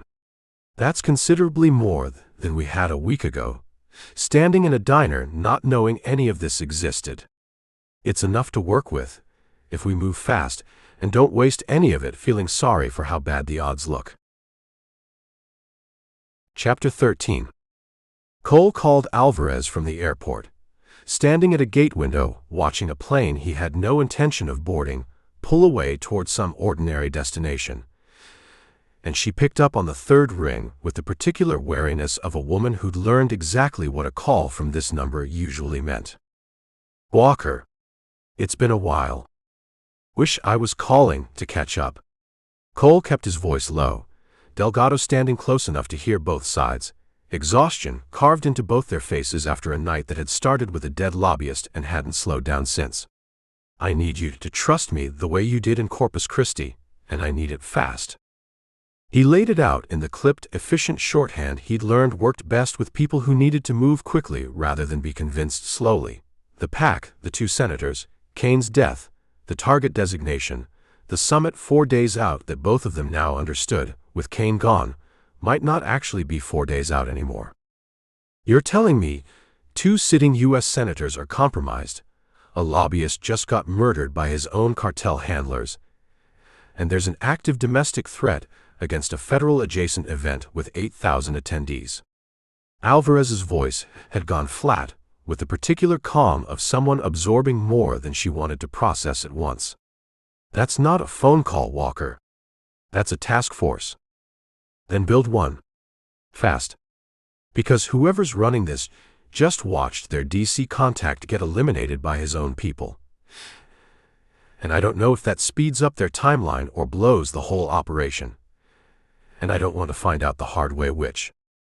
A pause, keys already clicking somewhere on her end. I'll get what I can moving. Homeland Security, the Bureau, local task force, none of that happens in an hour, you understand that. Verification alone takes time I'm not sure we have. I know. That's why Ray and I are heading back to Texas the second I hang up this phone. Somebody needs eyes on that corridor before your task force finishes its paperwork. I remember you being reckless. I don't remember you being this reckless. Different stakes this time. Cole watched the plane finish its slow taxi toward the runway. Last time it was one man's life and a stolen file. This time, it's a building full of people who don't know they're standing in the middle of somebody else's plan. They flew standby into San Antonio, drove the last stretch in a rental with Delgado white-knuckled through every pothole his healing side couldn't quite absorb without wincing, and made it back to the border region a little after midnight, only to find the world had already moved without waiting for either of them to catch up. Hart called before they'd even checked into a motel, voice tight with urgency. Milo's picking up chatter on that burner number Kane used. Whoever's running this knows he's dead. They're accelerating, some kind of final equipment run through the corridor tonight, instead of waiting out the full 4 days, like they're worried the window's closing faster than planned. Tonight. Within hours, from what Milo can piece together. He thinks they're moving whatever's left of the sabotage equipment through the same corridor La Corona's been using the whole time. One last clean run before every agency in 3 states starts paying attention to that stretch of border. Cole looked at Delgado, who was already pulling his jacket back on despite the exhaustion carved into every line of his face. Where? Same general stretch as the original crossing. Ashfield Corridor, Milo's calling it, based on some old crop dusting strip nobody's used in years. Hart's voice carried its own exhaustion, worn thin by too many sleepless nights in a row. Cole, if they get that equipment across tonight, we lose the only physical evidence that could prove what's actually being planned. Everything else is paper and testimony. This is the last piece we can actually stop with our hands instead of a courtroom. They reached the corridor a little after 2, headlights dark, running the last mile on a service road by moonlight alone, while Cole scanned the brush ahead for any sign of the convoy Milo's intercepted chatter had promised. They found it crossing open ground a quarter-mile out, 2 trucks running without lights, moving fast along a route that hugged the terrain's natural cover, cartel escort visible in the lead vehicle's open bed, weapons held loose but ready. That's a lot more firepower than a routine equipment run, Delgado said, voice tight. They know this might be the last chance they get. They're not taking chances with it. Cole gunned the rental onto the service road's shoulder, cutting an intercept angle that would put them ahead of the convoy's path rather than behind it. We can't stop 2 trucks with just us. But we can slow them down enough for whatever Alvarez actually manages to scramble. The chase that followed tore across brush country in the dark, headlights finally blazing on both sides once concealment stopped mattering more than speed, the rental bucking hard over uneven ground never meant for anything faster than a tractor. Cole closed on the trailing truck's flank, close enough to see a shooter braced in its open bed, and cut the wheel hard as the first rounds cracked past the windshield close enough to spider the glass on Delgado's side. "Get down." Delgado ducked low, one hand braced against the dash, the other pressed instinctively to his healing wound, as the rental suspension slammed hard through a dry wash crossing. Cole held the wheel through it, tires losing contact for one sickening half-second before finding purchase again, and pulled alongside the trailing truck close enough to see the driver's face in the wash of both vehicles' headlights. He cut the wheel again, hard, clipping the truck's rear quarter panel, just enough to send it fishtailing wide across loose ground, and watched in the mirror as it spun out entirely, burying its nose in a shallow arroyo with a crunch of metal that Cole felt more than heard over his own engine's roar. The lead truck didn't slow for its fallen escort.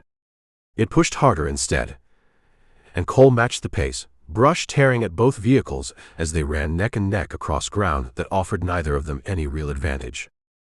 A helicopter's spotlight found them without warning, sweeping down from the dark sky above with a suddenness that made Cole's heart lurch before he understood what it actually meant. Not cartel reinforcement, but a beam too wide, too official, sweeping wide enough to catch both vehicles at once.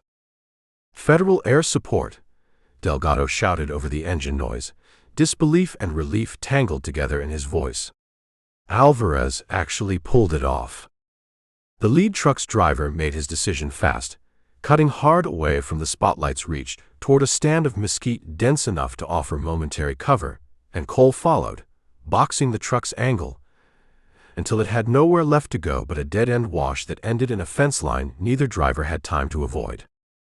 The truck hit the fence at speed, wire and posts exploding outward in a spray of debris, and came to a stop wedged half through the wreckage with steam already rising from a ruptured radiator.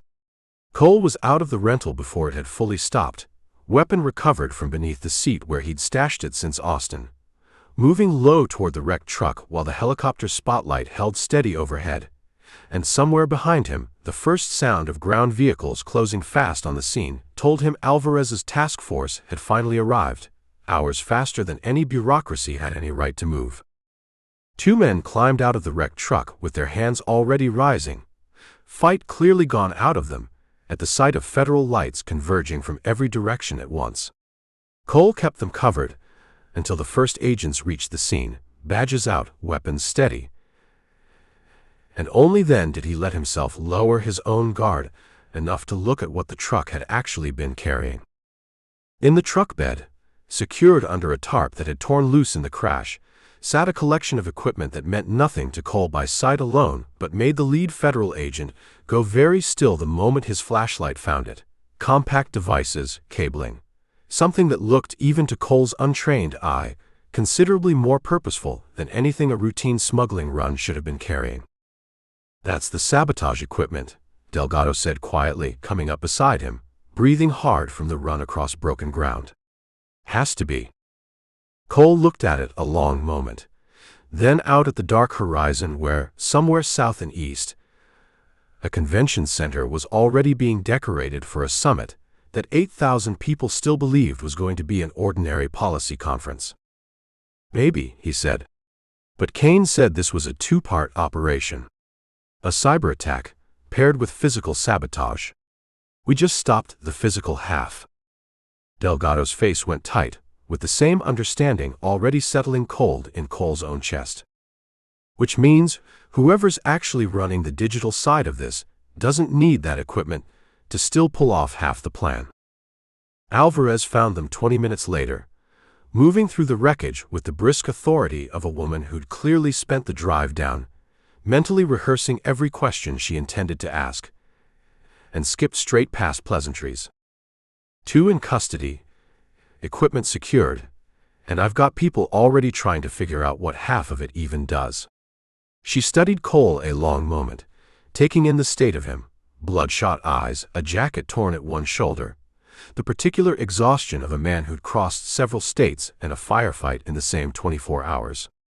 "You did good work getting us here, in time for this part. This part's not the part that matters most." Cole looked south again, toward a horizon that felt considerably closer than it had an hour ago. The summit's still happening. The keynote's still scheduled. And somewhere out there, Somebody's still planning to make sure the lights go out at exactly the wrong moment, whether we found their hardware tonight or not. Alvarez's jaw tightened. Then we've got less than 4 days to figure out how to stop a threat we can't physically intercept. 2 days, maybe less, if Kane's death pushed their timeline up the way it pushed this convoy's. Cole checked his watch, the number staring back at him considerably smaller than he wanted it to be. We need everything on that substation. Every access point, every system it touches, every name connected to building it. Because whatever's coming next isn't something we're going to stop by chasing trucks through the brush. You want a seat at the table for whatever comes next, or do you want to keep doing this your way? Alvarez asked it without judgment, just genuine curiosity, the question of a woman who'd learned by now not to assume how Cole Walker preferred to operate. Both, if you'll let me. Your people can secure the building and lock down the systems. That's not something I can do better than a federal task force with the right access.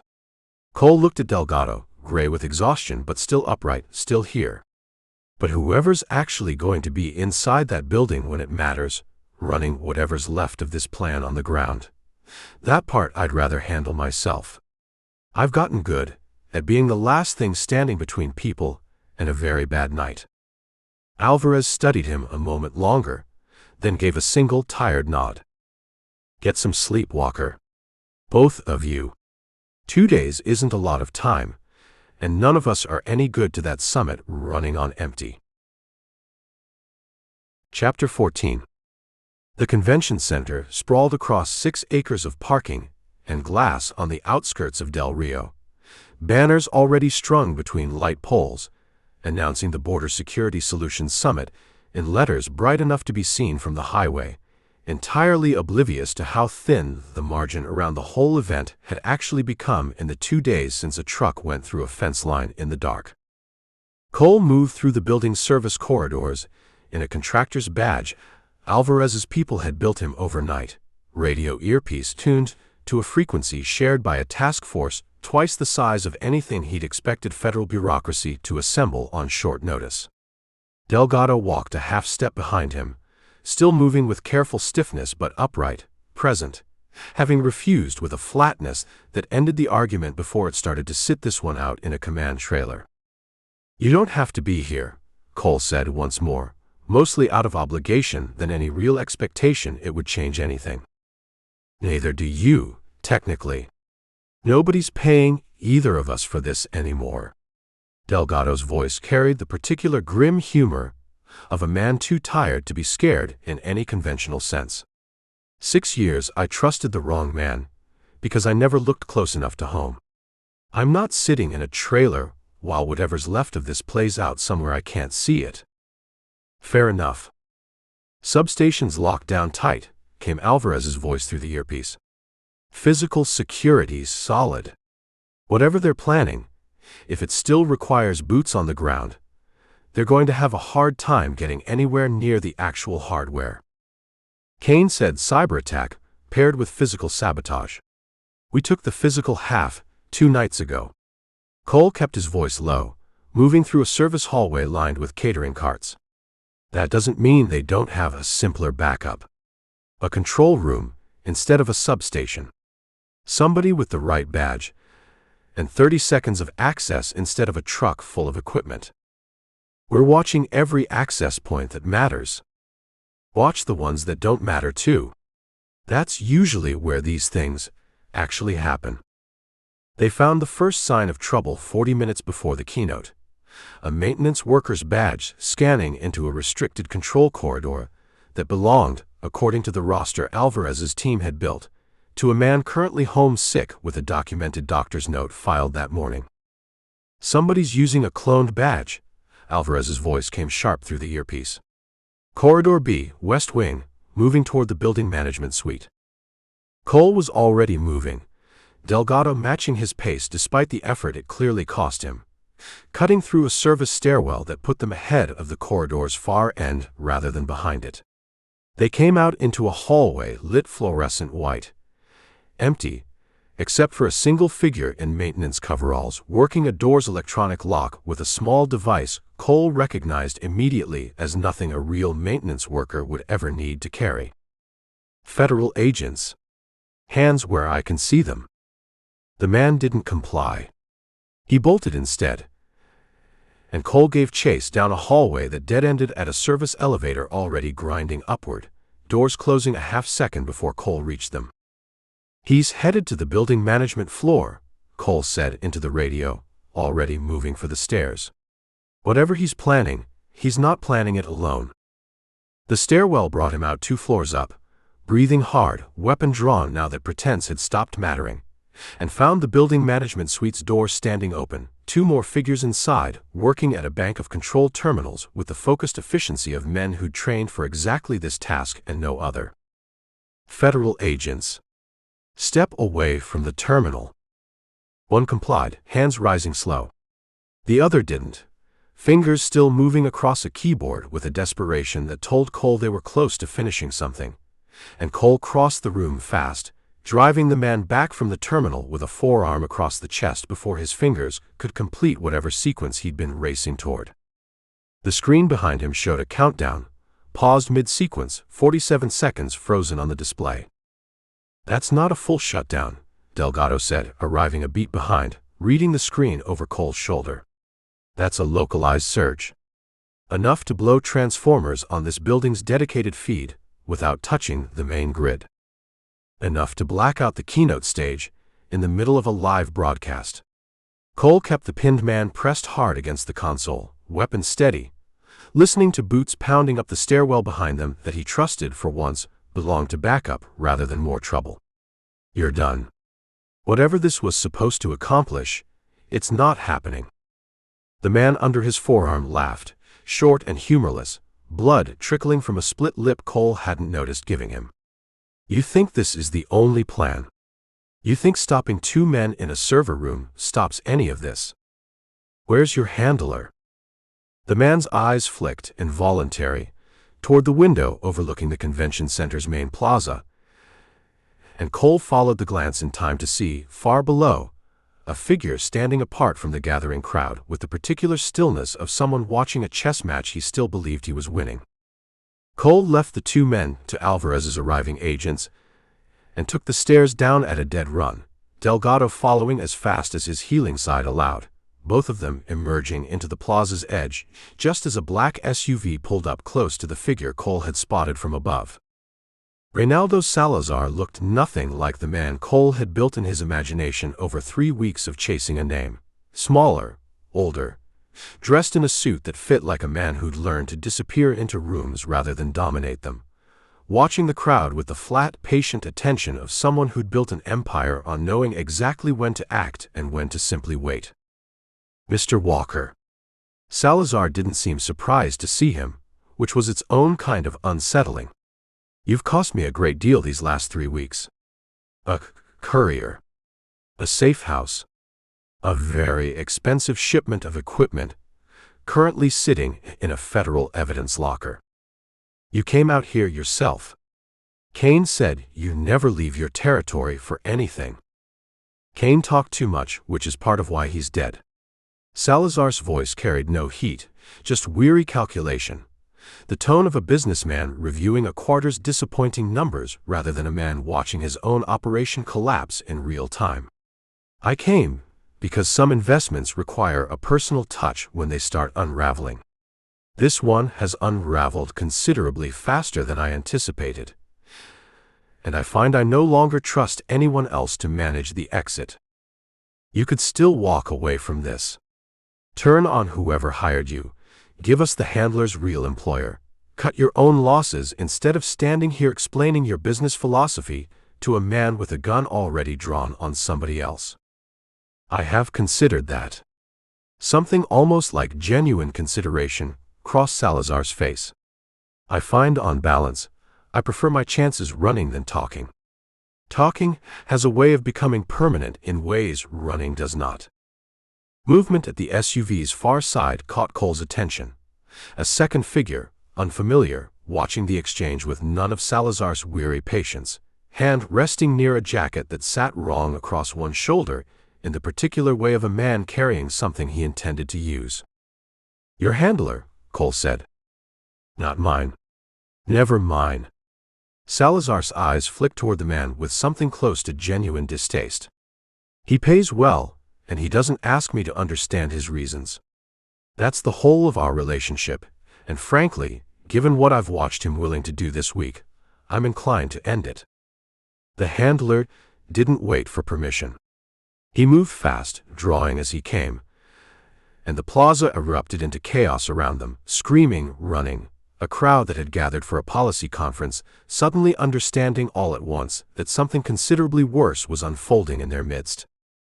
Cole went low, dragging Delgado down behind a concrete planter as the first rounds cracked across the open plaza, civilians scattering in every direction, federal agents converging from three sides with weapons drawn, but a crowd this dense making every clean shot a genuine risk.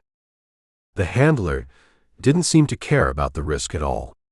He fired into the retreating crowd as much as toward Cole, a man clearly operating on the principle that if the operation was going to fail, it would fail loudly with maximum damage extracted on the way down. Cole broke from cover in a hard sprint, closing the distance while the handler's attention split between him and the fleeing crowd, and took him down in a brutal, ugly collision that had nothing to do with technique and everything to do with desperation, both men going down hard onto concrete, the weapons skittering free between them. The fight that followed was short and vicious, no clean exchanges, just two men fighting for a gun neither could afford to lose control of, until Cole finally drove the man's head hard enough against the plaza's pavement to end it, chest heaving, hands shaking with an adrenaline that had nowhere left to go. Salazar was gone by the time Cole looked up, the black SUV already pulling away through the chaos, agents converging too late and too scattered to stop it. The plaza settled slowly into the particular controlled chaos of an aftermath, paramedics working through a crowd that had, against every terrible possibility, escaped with injuries from the panic itself rather than gunfire, federal agents securing a perimeter that should have existed an hour earlier, Alvarez cutting through it all toward where Cole sat on the planter's edge, blood on his hands that wasn't entirely his own. Casualties: 12 injured in the crush, nothing fatal, far as the paramedics can tell so far. Alvarez looked considerably older than she had that morning. Handlers in custody, barely breathing but alive enough to eventually talk if he decides to. 2 more from the server room, already singing everything they know to buy themselves a lighter sentence. Salazar. Gone. We'll find him, eventually. Men like that always resurface somewhere. Alvarez studied Cole a long moment, taking in the state of him. The attacks stopped, Walker. Keynotes canceled, obviously, but nobody died who wasn't already going to survive a bad afternoon. That's about as clean a version of this as we could have hoped for, given everything. Cole looked out at the plaza, at agents and paramedics working through a scene that could have been so much worse, and felt none of the relief the moment probably should have carried. Doesn't feel clean, he said, watching a child being reunited with a frantic mother 20 feet away, both of them unharmed, both of them entirely unaware how close the day had come to a considerably worse ending. It never does. Alvarez put a hand briefly on his shoulder, professional courtesy rather than warmth, and turned back toward the chaos, still needing her attention. But it stopped. Whatever comes next, at least it's not this. Delgado sat down heavily beside him a few minutes later, gray-faced, one hand pressed to his side, that had clearly paid a real price for a run across 2 floors of stairs it shouldn't have been asked to make. Ferris and Marsh, he said quietly. They still don't know how close this actually came to happening, because of them. They will. Cole watched a paramedic help an elderly woman to her feet, ordinary, alive, entirely unaware how narrow the last hour's margin had actually been. Everything we've got is about to become very public, very fast. Whatever's left of their careers isn't going to survive contact with what Hart's records and Kane's files are about to show the world. Good, Delgado said, with a flatness that carried more weight than anger would have. Cole didn't disagree. Chapter 15. Hart called 2 days later, voice steadier than Cole had heard it since a diner booth outside Eagle Pass, her daughter's laughter audible somewhere in the background of the call for the first time since any of this had started. I testified this morning. Closed session, but it's done. Federal prosecutors have everything now. My records, the wire authorizations, all of it entered into a case file that isn't going anywhere quiet. A pause, something almost like relief threading through the exhaustion in her voice. I keep waiting to feel like it was a mistake, coming forward. I don't feel that way. I think that might actually be new. You did the hard part already, back in that diner. Everything since has just been the world catching up to what you already knew. Maybe. She was quiet a moment. My daughter asked me yesterday why I looked so tired all the time lately. I almost told her the truth. Ended up saying I'd just been working hard at my new job instead, which felt like the first honest adjacent thing I've said to her in months. What's the new job? Compliance consulting, believe it or not. Helping smaller PACs and nonprofits build the kind of internal controls that might have caught something like this before it ever got this far. Turns out, there's a real market for that kind of expertise once people hear you personally blew the whistle on something this big. A short, surprised laugh, like she hadn't quite processed the shape of her own new life yet. Thank you, by the way, for not letting me disappear into being scared forever. Cole didn't have a clean response to that, so he let the silence stand in for one, the way he'd learned to over the last year of doing work that rarely came with tidy endings attached.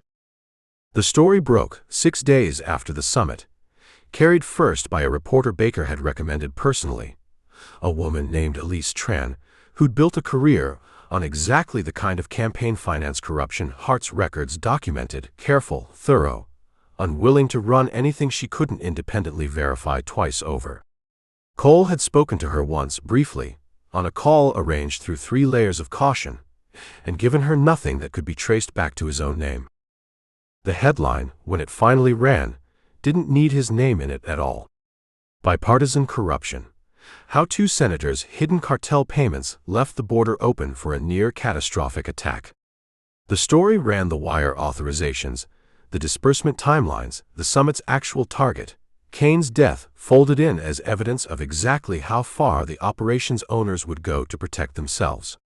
It ran the 2 quotes side by side, Ferris's real patriots and Marsh's true patriotism, printed one after the other with nothing but a paragraph break separating them, which did more work than any amount of editorializing could have managed.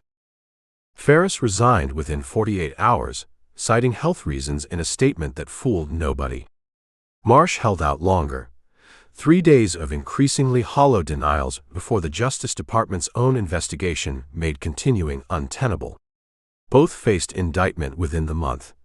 Campaign finance violations layered under something considerably heavier once federal prosecutors finished connecting the dots Hart's records had already drawn.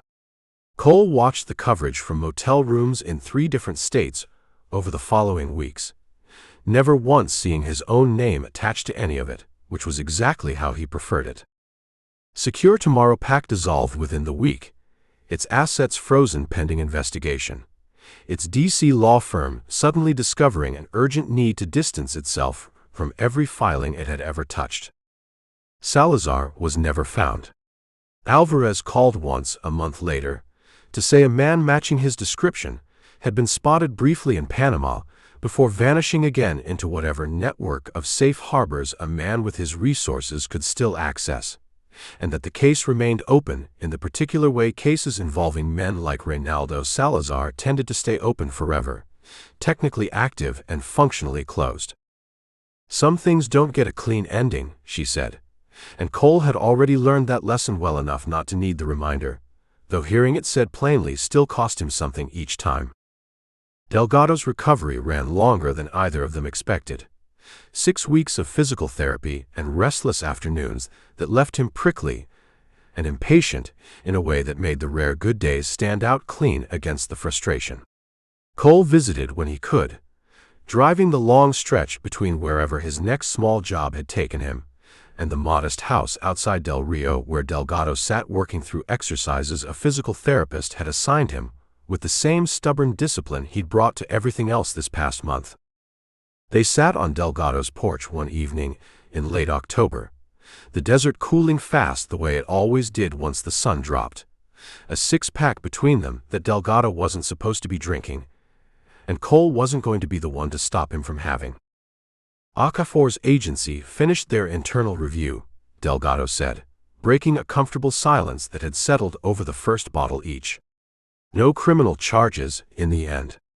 His cooperation counted for something, and the threats against his daughter counted for more, apparently, once it all got laid out properly in front of people who actually took the time to understand it.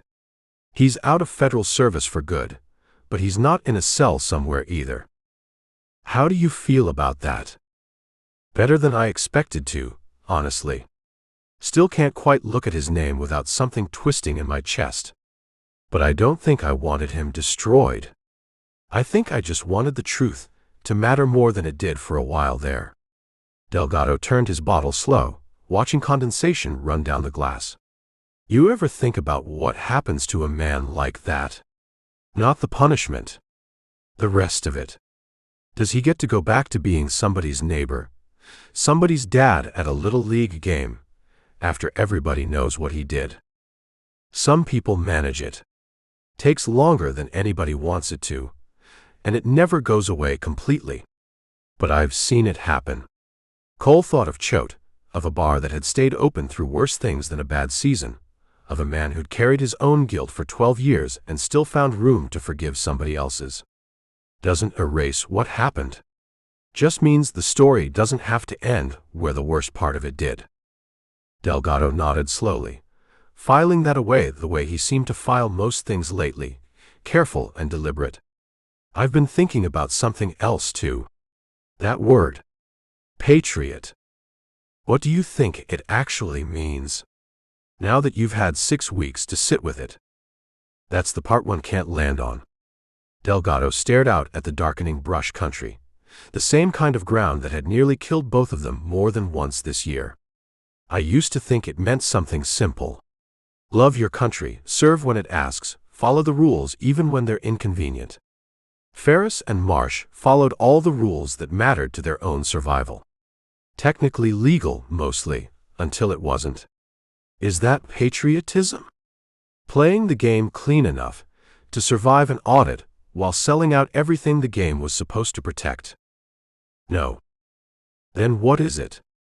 Because I need it to mean something again, Cole. 14 years of my life doesn't add up to much if the word at the center of it turns out to be this hollow. Cole thought about it a long moment, turning his own bottle slow, watching the first stars come out over ground that had asked more of him this year than he'd expected to give. I think it's smaller than what they made it sound like, he said finally. I think it's Choate, swinging a bottle at a man threatening a kid he used to know. I think it's you holding a doorway with a hole in your side, because 6 people you never met deserved somebody standing between them and men with guns. I think it's Hart walking into a federal building, scared out of her mind, because the alternative was letting it stay buried. He looked over at Delgado. It's not a speech. It's not a vote you can point to on your record for the cameras. It's just what you do when nobody's grading you for it, over and over, until it adds up to something bigger than any single choice. That's a hard thing to build a country's worth of loyalty around, though. A speech is easy. A speech fits on a bumper sticker. Maybe that's the problem. Maybe we've spent too long letting the speech stand in for the thing it's supposed to describe, and men like Ferris and Marsh figured out you can say the word forever without ever once having to do the thing. Cole looked out at the dark brush country, thinking about a diner booth a year ago, a manila folder, a job that had started simple and never once stayed that way since. I don't think the word's broken. I think it's just been rented out too many times by people who never intended to pay it back. Delgado sat with that a long while, the desert going fully dark around them, insects starting up their steady evening chorus. That's a lot smaller than what they were selling. Most true things are. Cole left the next morning, before Delgado was fully awake, a note on the kitchen table. Instead of a goodbye, neither of them was especially good at delivering in person, and pointed his truck west under a sky just beginning to color at the edges. He thought about Choate's bar, still standing on that stretch of coast road 1,000 miles behind him now. He thought about Marcus Baker, whose name had started this whole strange second life a year ago, and whose reporter friend had just helped end a chapter of it. He thought about Hart's daughter's laughter over a phone line, ordinary and unguarded, in a way that felt, after everything, like the whole point of the last 6 weeks. He thought, too, about Denny, and about a hallway that would never quite stop belonging to him, no matter how many people he managed to bring home safe afterward, and let that thought sit a while, instead of pushing it away the way he might have a year ago. The word patriot sat differently now than it had a month ago, worn smooth by overuse from men who'd never once meant it, and Cole didn't think he'd ever fully trust the word again coming out of a politician's mouth. But he thought, watching the horizon open up flat and endless ahead of him, that maybe the word had never really belonged to men like that in the first place.